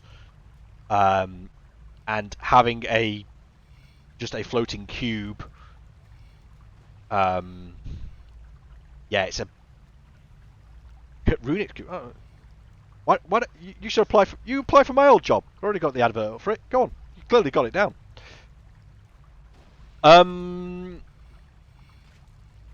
Who has responsibility for it? I didn't hand over responsibility officially to anyone. But I think it's known that one of the other mods was interested in looking after the series, so someone has taken responsibility for it. As far as I'm concerned, well, definitely as far as I'm concerned, it's definitely not my problem anymore. Will you see Elemental Workshop 5 going forward? Possibly. Like I said, I've already tried to prototype a design. I'm going to tell you why my prototype never went any further. It's because we used to have this thing called TAP.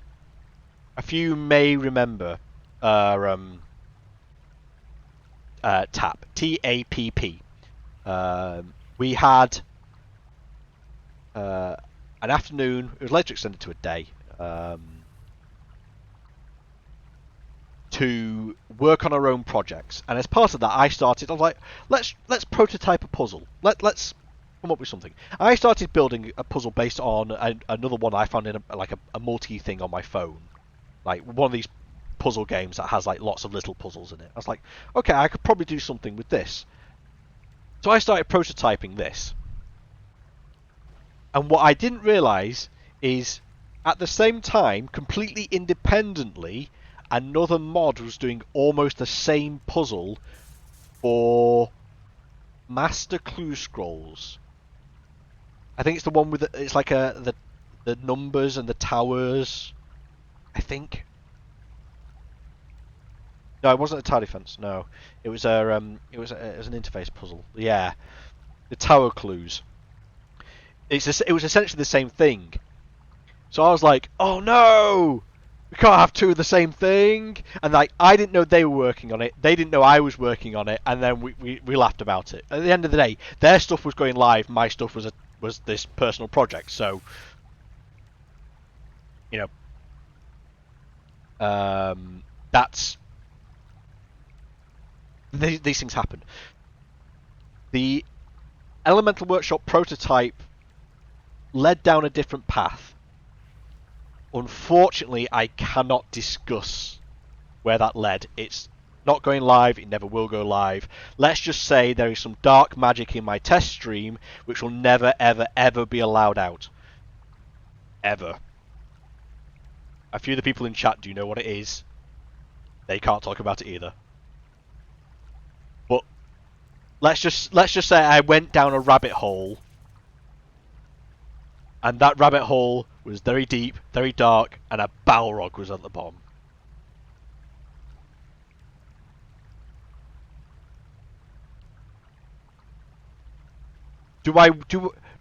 What is my favourite memory of stuff that went live? Like, my favourite content that went live, it's got to be Aquarium. Dimensions of Disaster was also fun to work on, because got to work with Stu again. Bigging up Stu. But Aquarium allowed me to stretch my technical legs. And so that's why it's probably my favourite. But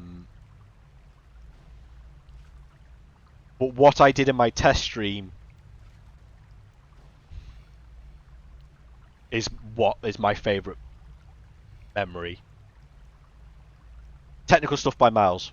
I'm much more a programmer than I am a content creator. I can create content if I'm absolutely forced with thumbscrews to do it, but it takes me so much more effort. This is why, like I said, when I was doing Ports 2, I was very close to doing the project and then just calling it quits because I didn't feel like I could continue. I don't know what stopped me at that point.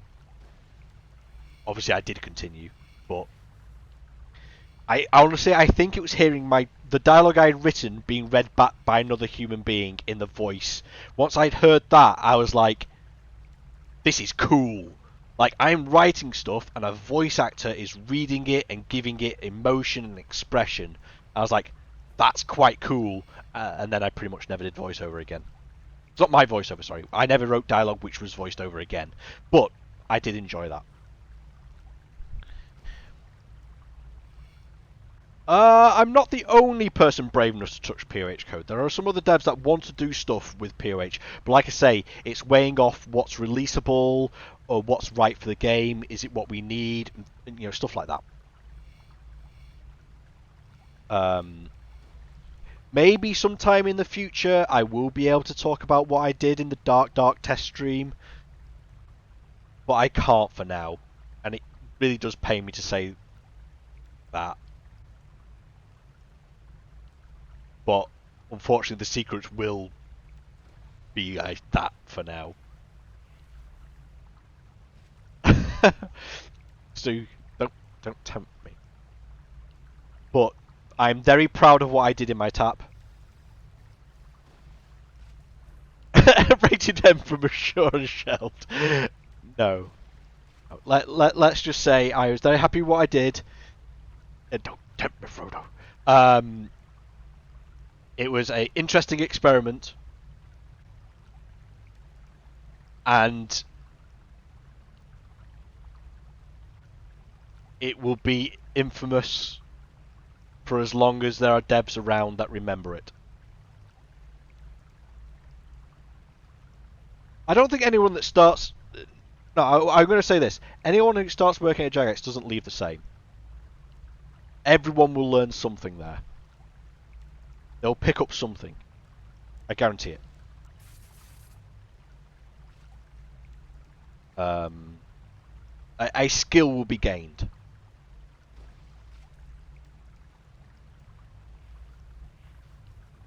I still have all my fingers and my toes, but you're not seeing those. It's not that kind of stream, widows.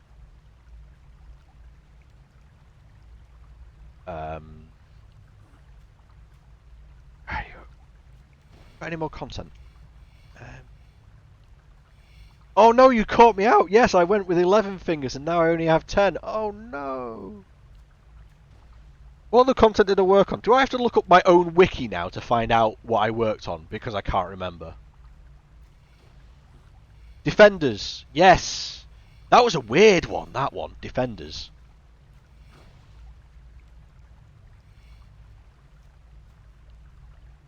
Yeah, because Defenders do that strange upgrade thing, and then you've got to get the parts from various creatures, and then you improve it. I liked the Defenders was an interesting project, but it was obviously combat related because it's a combat item, and combat was never really my forte. Like my biggest involvement with combat was the Slayer Dungeon, which you see here, and the Dimensions Disaster boss fight. I did the pest control reworks as well. You're not wrong there. I did the reworks to spruce that up a bit. It wasn't a complete rework, but we improved that because I think EOC did a complete number on that mini game.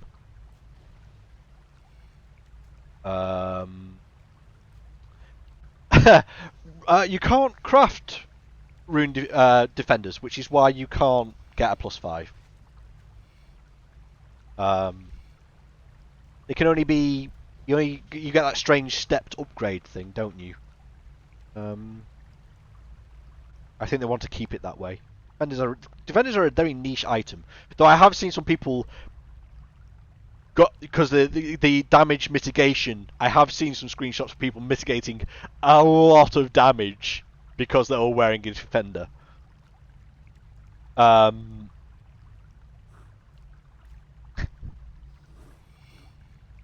It's it's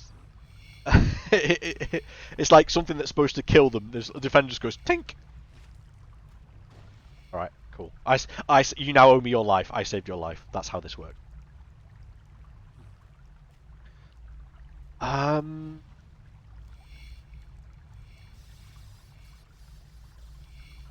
It can't mitigate all damage. I can't remember. It's been so long. I can't remember what type of damage it can mitigate. But I know that there is sometimes it's some environmental effects. Like I think at one point, I don't know if it was a bug and whether it was fixed or not, but I think it could stop you being thirsty in the desert. Like it would deflect the incoming damage from that you're supposed to mitigate by drinking. I think at one point it was deflecting thirst damage. Which reason? Magic. What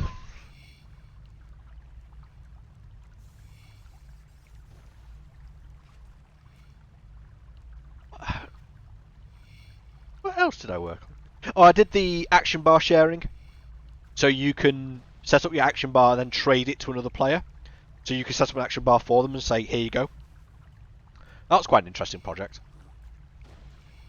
The Mighty Fall. I didn't do an awful lot on Mighty Fall.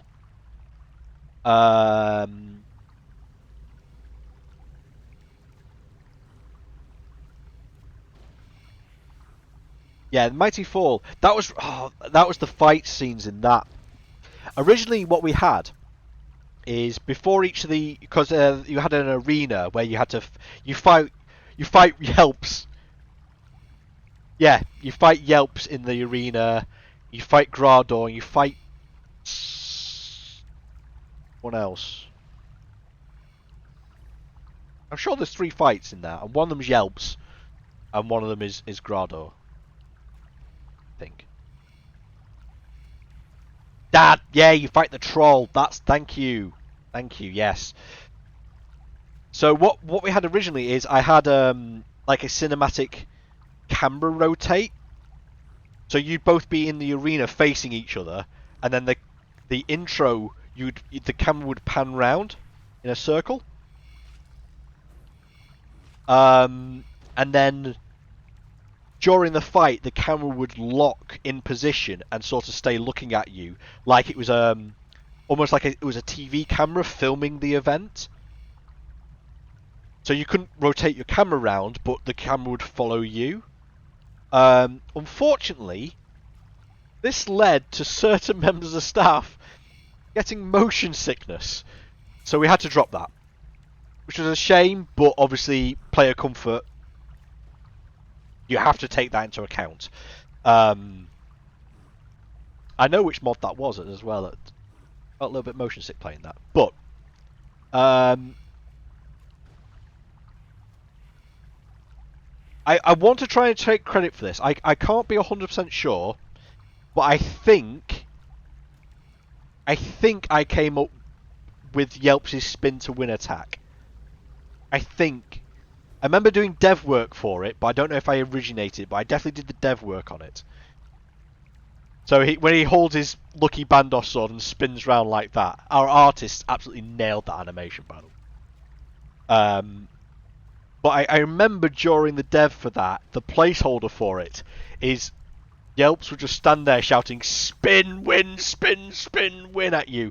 Quite threatening.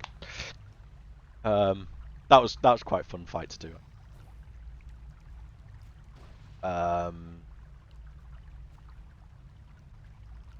You get motion sickness from camera sway using bladed dive. Oh, see, I use VR. In fact, if you stick around on Sunday, I play VR games on this stream. VR, just plug my own channel there. So I don't generally get. Oh, thank you for the follow.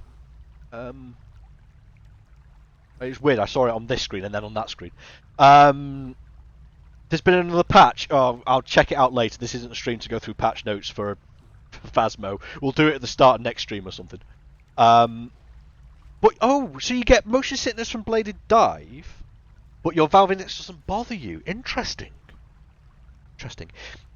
It's probably because camera control is taken away from you during bladed dive, and that's what throws you off. And I think that's the reason why that member of staff was getting motion sickness while playing with the locked camera, because the camera was not in their direct control and they're used to it being in their control. So yeah, alright. Oh, that's interesting.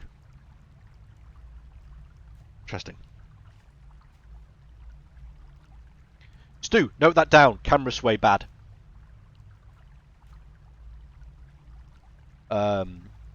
Though, Stu and I had fun with the cameras. Heffing agility course. Woo! The camera angles in that, Stu.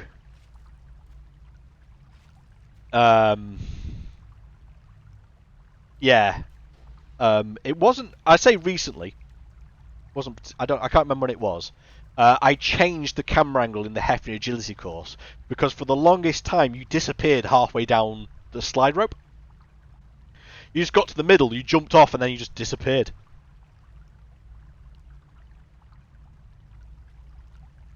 Oh, yeah, the chat thing. Yeah. The reason why you disappeared halfway down was obviously a tech issue. It wasn't an animation issue. There's a tech issue with the way the game functions. But by adjusting the camera angle to another place, you saw the entire animation. Finally, for the first time since that animation was launched. Yeah, basically, obviously, the game doesn't render That's a fantastic walk animation. Whoever you are, got to speak to you.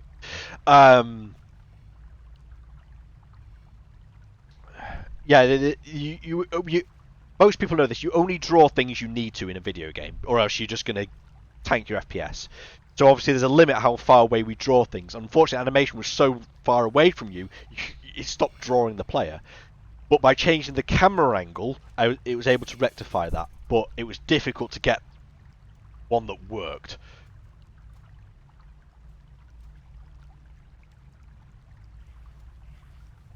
That's before my time, 2011, year before I started.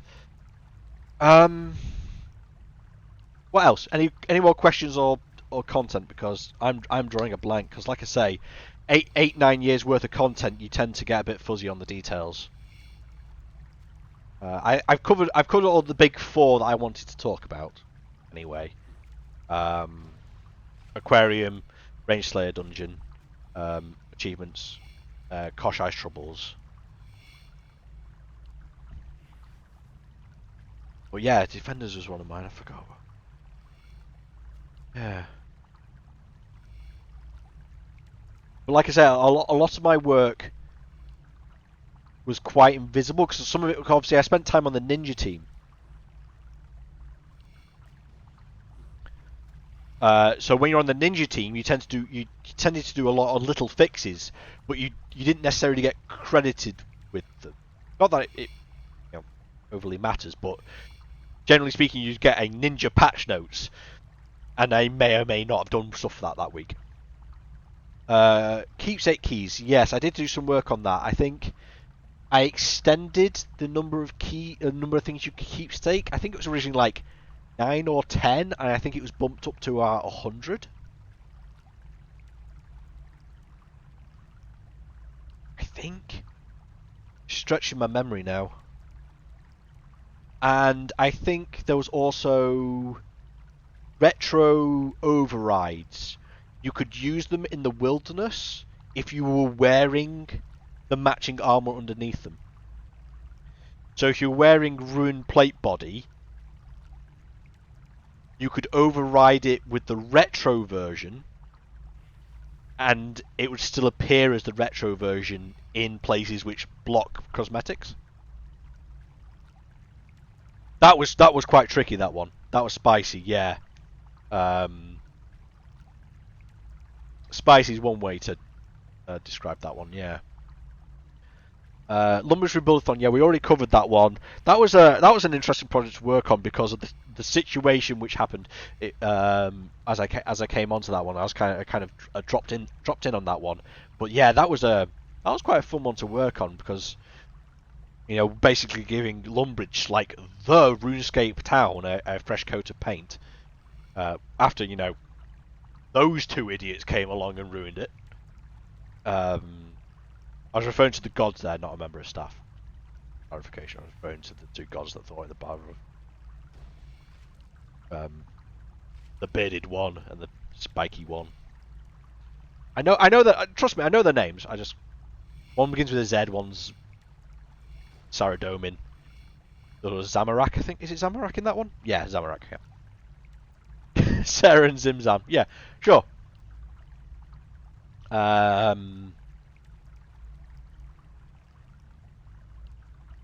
Yeah, that was look, that was quite a fun one to work on. Because we added oh, he's used in the beach now. Oh, the builder guy. He's got a pun as a name and I can't remember what he's called now. Oh.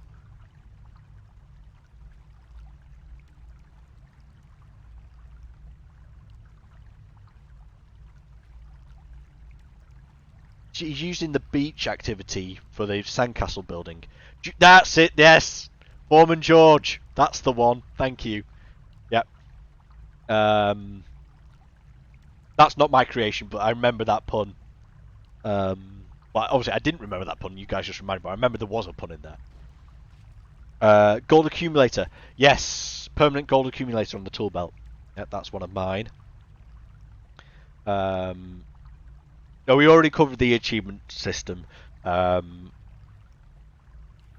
I'm glad I don't have to do that one again. It was a big technical challenge, and I'm glad I did it. But it was a bit of a tough one, that one. Quite you. Red. Shut your nose hole.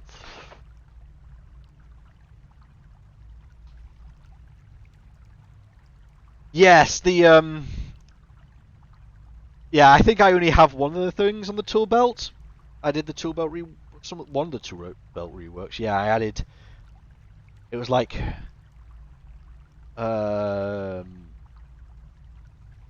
you could add your drop items to your belt. So your bone crusher, your seedicide, herbicide, charming imp. Yeah, it's like I think it's 500 points. And to me, because I wasn't playing that content, I was like 500 points. That seemed fine. I was given that number to use. You can upgrade stuff as part of mining and smithing. You can replace when you upgrade your pickaxe on the belt, it knocks the old one out of the belt for you.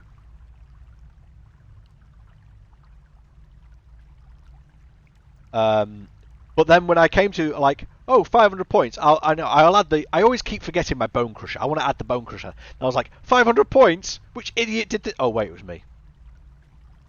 Shit.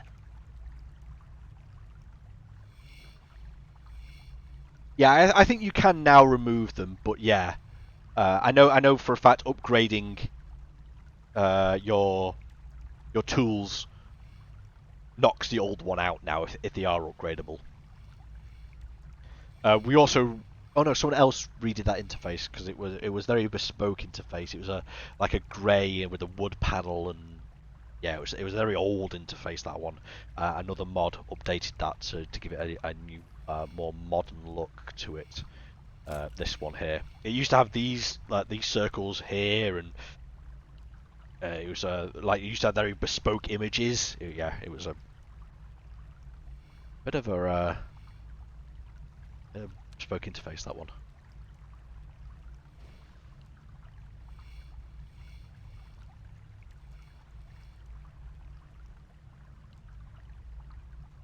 Yeah, it was a very, like, all the icons were custom bespoke, because they used to come in and zoom in slightly and then zoom out the other side. I mean, it was a pretty interface, but it used a lot of old art assets. Yeah.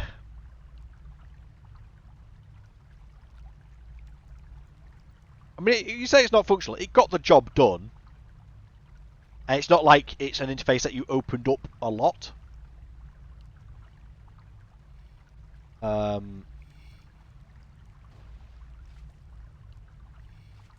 The achievement system, yeah, is a chunky bit of content in terms of what it has to handle. So,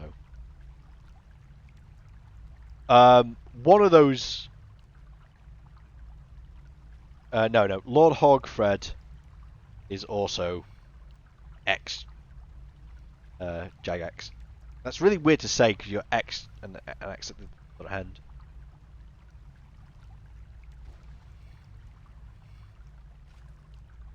True Trim is an interesting concept. Let's put it that way. Yeah, X Jagex sounds like one of those cool names you come up with for your internet name when you're 13 with X's at the start and end. X Jagex. Yeah.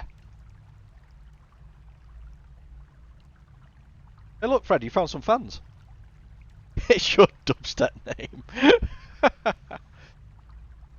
Yeah. Yeah, if you guys got any more questions, I'm happy to answer them where I can. Obviously, there's some things I can't discuss either out of politeness or, job-related reasons. But I'm happy to answer questions. That I can. I may sidestep a few of the details for various reasons.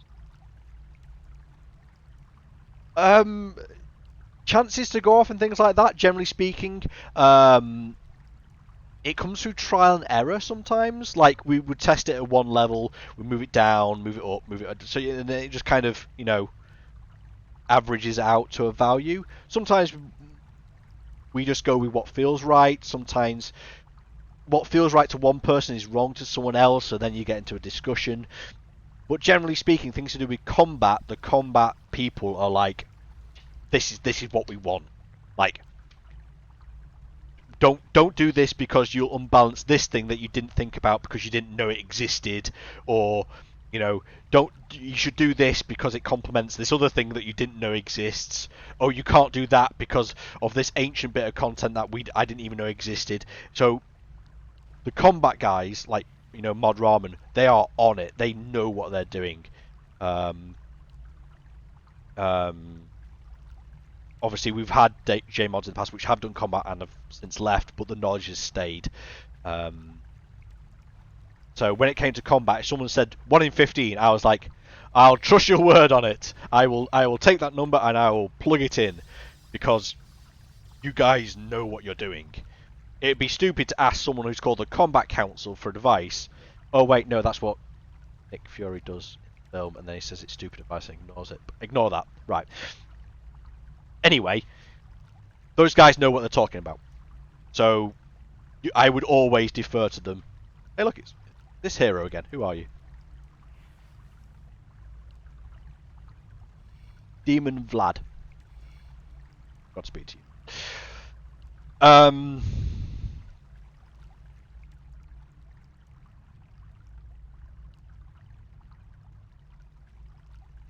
Yeah,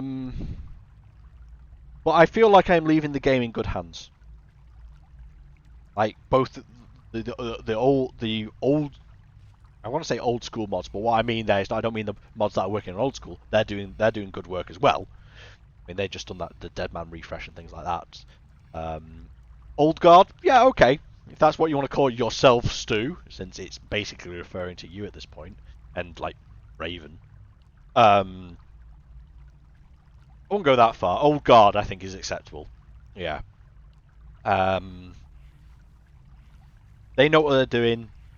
The combat guys, they know what they're doing. I mean, I think people are really liking the new boss that was just released. I love the animation. The animations of that boss. Oh, great. But we've also got a whole bunch of fresh new mods that have started, like in the last year or two.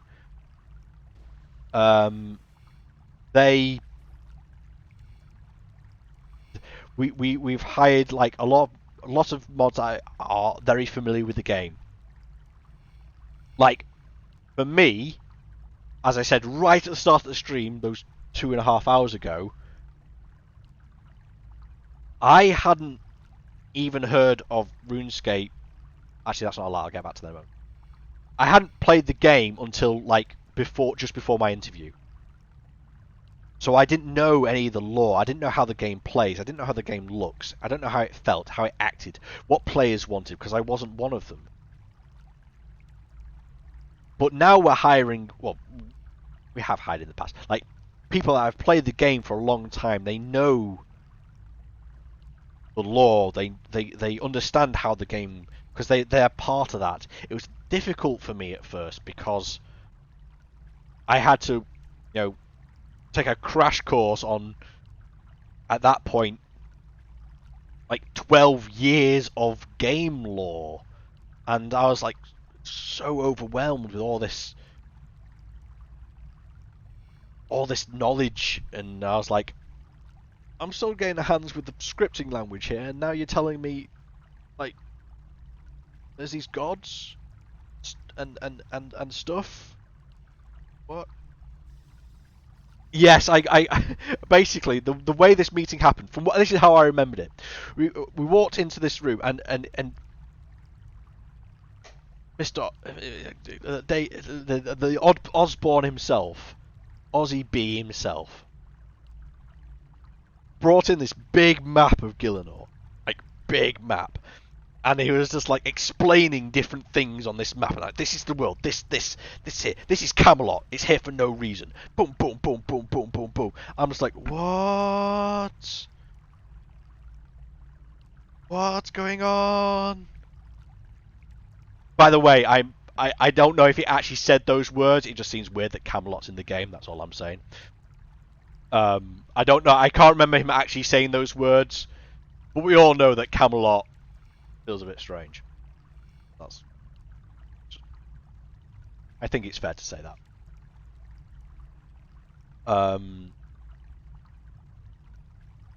Sorry, hang on. Let me read it. I think Modjack once talked about it once, where he had to explain to the new devs that something they think would be a good idea in any game can't be done due to the age of the game or players got used to.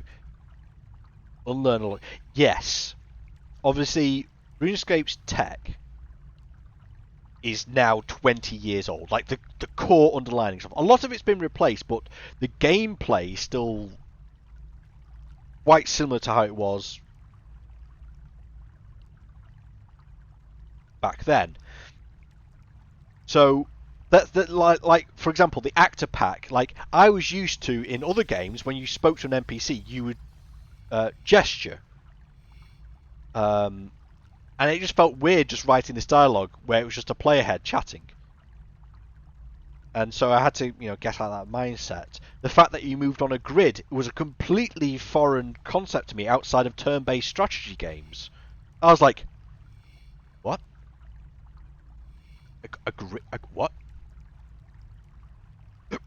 What is this?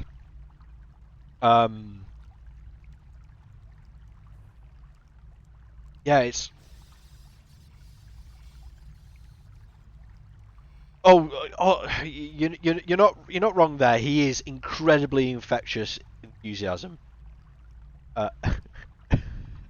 What are you hiding?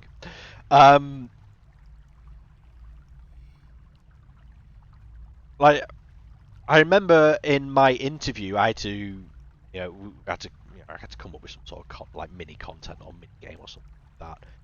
And I just didn't know what you wanted for RuneScape. Like, what is a mini game for RuneScape players?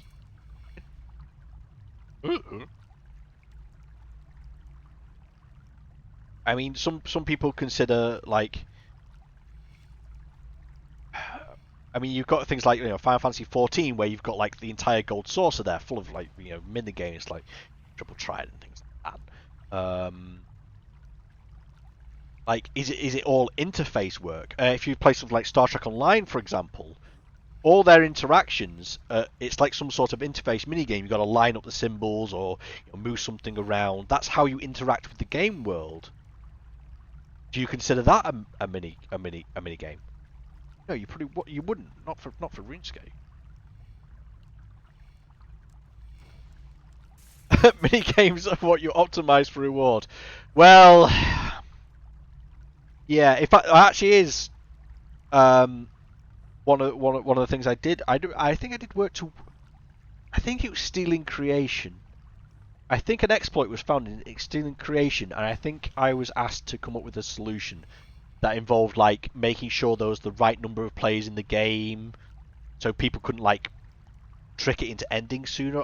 It was a very old fix, but yeah, I can't remember. Hello Theo, you're a little bit late. I started like 2.5 hours ago, but you made it, and that's what's important. Glad you're here. The VOD will stay up on this channel for at least 30 or 45 days. I can't remember which one it is for. I'm only affiliate, you see, so there's only a limited window. We're not going to 12 hours, Stu. I'm not mentally prepared for that. Oh, thank you for the follow, Sir Theodore Cassell. Theo, is it like you? I could export it to YouTube. I'll have to stitch it together. Unfortunately, we had a technical issue halfway through the stream where my internet just went, "Oh, you're doing something important." No.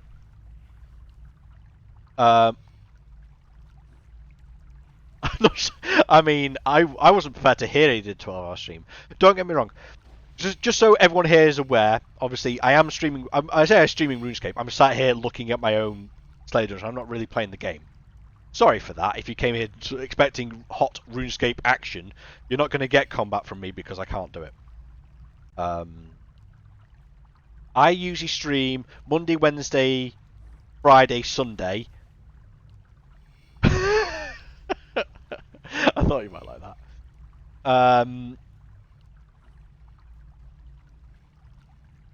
What was I saying? Yeah. So those are the one I stream. I won't be streaming RuneScape going forward. Just so you're aware, don't expect me to be streaming RuneScape in the future. So if you didn't want to follow me, if I don't see you ever again, that's fine. I know you're here just because you wanted to hear stuff about RuneScape. That's fine. But I did say on my leaving day, if they released Elemental Workshop 5, I would probably come back to stream that. I would probably give that a stream because I'm the puzzle guy. I kind of had to, right? Whether that's actually going to make them make the game. Oh, look, there he is again! The hero!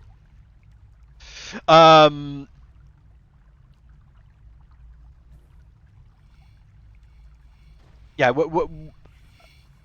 I will stream Elemental Workshop 5 if it came out, but I completely understand if I never see you in stream again because you're a RuneScape player, you watch RuneScape streams, you play RuneScape.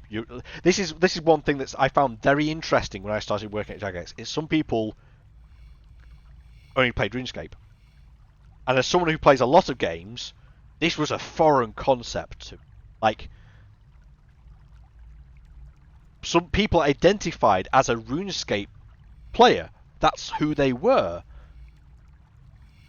and this was mind-boggling to me because I never considered myself like I used to play a lot of WoW. I didn't consider myself, I someone who played WoW. I didn't consider myself a WoW player. I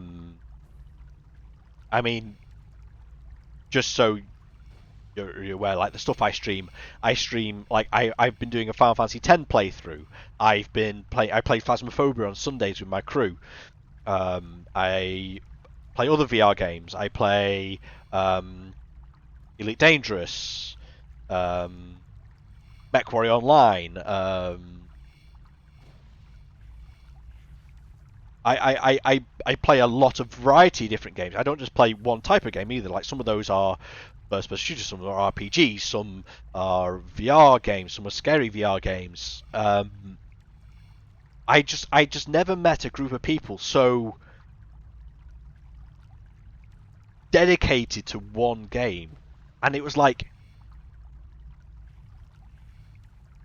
it was strange. It's not bad strange, but it just felt like such a weird concept to me.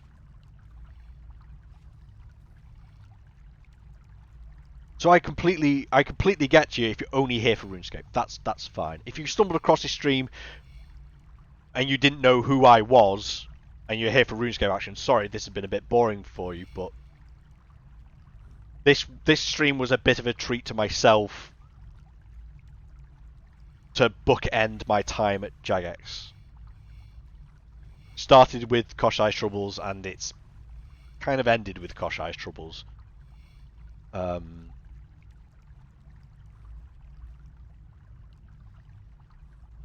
So you won't be seeing any, if at all, RuneScape content on this channel.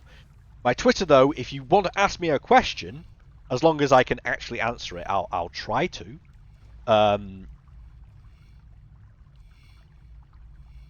But I going forward, I won't be talking about RuneScape on the stream. I won't be playing RuneScape on the stream. If someone pops in and asks a question about a game I'm not playing, I'll try to answer it to be polite, but ideally I will be wanting to talk about the game I'm playing or an adjacent game. So, for example, if I'm playing Final Fantasy X, I'll happily talk about Final Fantasy 9, 8, 7 as well. But yeah, if you've got any more questions,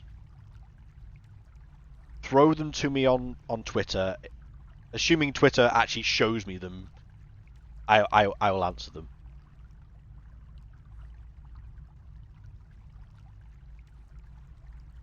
We don't talk about 14 Fred. No, yeah. Mod Jack will play games with a designer's eye in mind because that's his role. I sometimes comment on that sort of thing, but my design skills are not as sharp as Jack's. I'm going to say that the polite way of saying I'm shit at the design, while he is literally the designer. But I like to think that I picked up at least some knowledge along the way.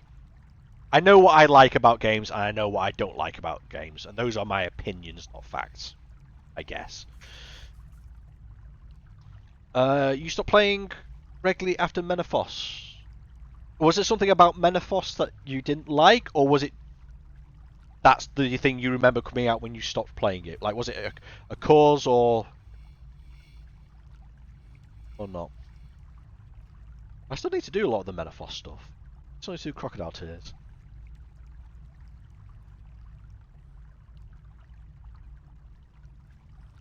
Yeah, because Menaphos was the whole big. Was that the whole big expansion palaver? I think, wasn't it? Was it? There's 9 years worth of stuff in here, and it's not. It's. Yeah, a lot of people like. My only experience with like people playing RuneScape outside of the game is I know some of the speedrunners I watch also play RuneScape, so you know I jump into their chat and have a bit of banter with them. One of my favourite things to do as a Jmod is go onto Twitter with my Jmod Twitter, join a RuneScape stream and not say anything, and then wait for them to badmouth something about what they were doing, then just go, heard you were talking shit. Love doing that. Great. Watching how people change what they're saying, knowing there's a member of staff present. Right, beautiful. Some would double down. Fair play to them. They'll double down. Some people have been speedrunning RuneScape. It is actually a thing. I watched some people do RuneScape bingo as well. Like they had like a bingo card. I think it was made for like other RPGs, but they tried to apply it to RuneScape, and so you had to try and make a line by doing the bingo things in RuneScape as quickly as possible, which was quite cool to watch. But unfortunately, because there's no way to reset your account, it's not really viable for a long-term thing. Sorry, excuse me. It's a bit funny. EOC was kind of when I was starting. It was around about that time, so I didn't quite get like again. This is from someone from the outside coming into the RuneScape ecosystem. I didn't understand all the palaver that was going on about that.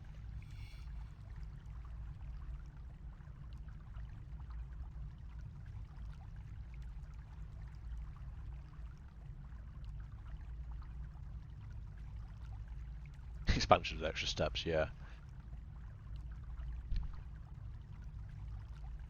Felt such a shame it was considered. Unfortunately, these are things that happen. Sometimes you put a lot of eggs in one basket. Sometimes it pays off. Sometimes it doesn't. It's the same for pretty much any games company. I mean, just look at the number of games company which have they've put all their eggs on one game, and for one reason or other it flopped, either due to bad release schedule or something conflicted, and that's it. They end. I mean, they're the Jagex team was able to pivot and able to keep things going. So.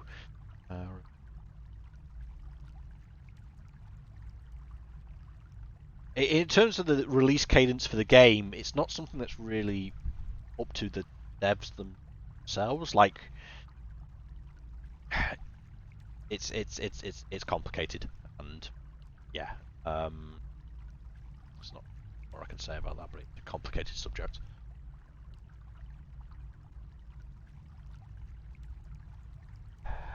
Yes, Anachrono was obviously followed up with other content which plugged into that.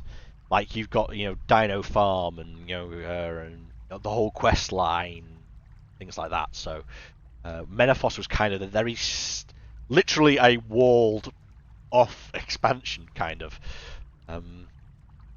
But yeah, that's how you can. I'm struggling to reach words here. You can build upon your content. You have to keep the momentum going. Menaphos released a lot of stuff at once because obviously we tried to do the batches and batches didn't go well either. So if we batched the content, it didn't do well. Release it all at once, it also didn't do well. So it's like, how do you win that situation? You can't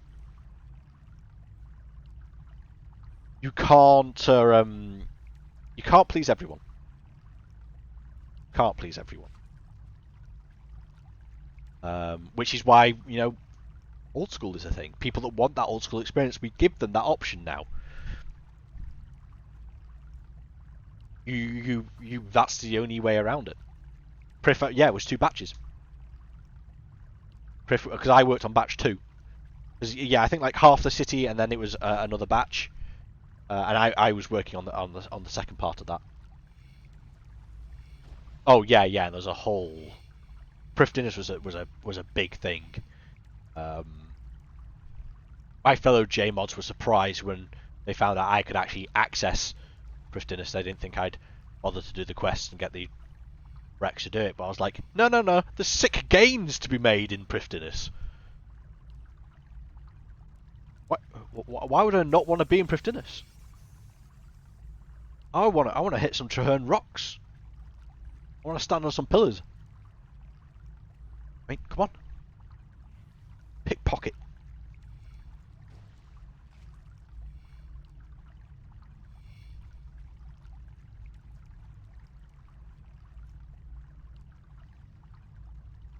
You're right. Maybe Menaphos didn't go down well because they didn't have a giant cyan cow.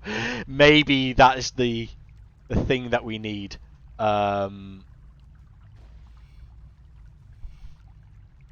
Do you know full well that once I close this game tonight, I'm waiting for Elemental Workshop 5 to come out?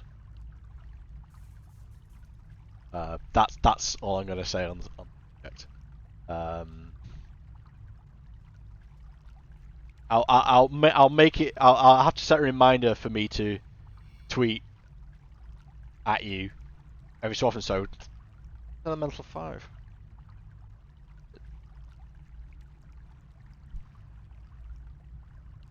Let me just check, see if any more questions came in. Some people can't make the stream, so if they've. Oh no, that's it. Okay.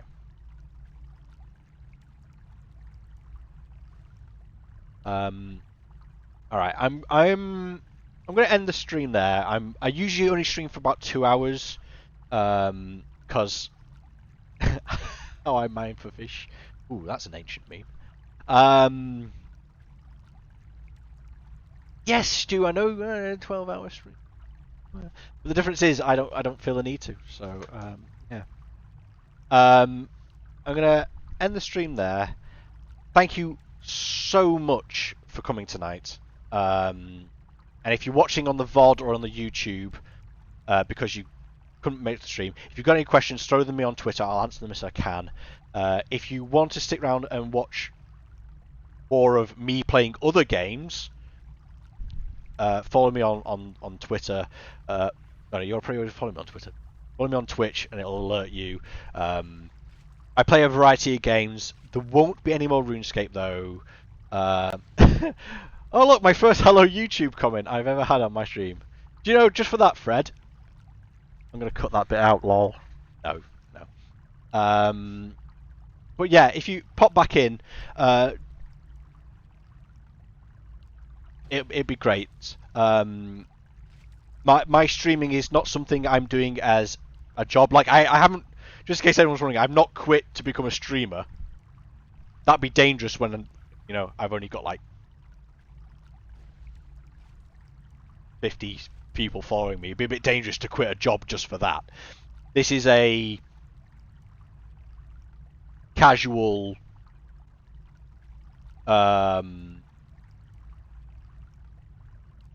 casual stream. I play some games, and if some people want to watch the games, fair play. Dangerous, ambitious, two sides of probably the same coin. But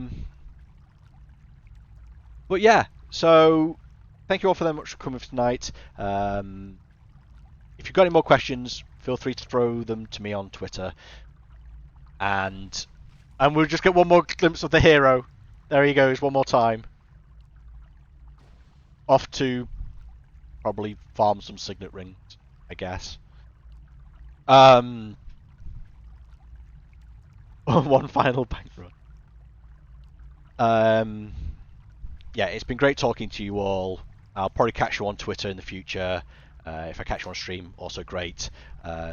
If you know anyone that would probably like to have watched this, I'll throw the YouTube link once I've stitched it together and cut out the tech issues. I'll throw it on YouTube, and then it'll be there for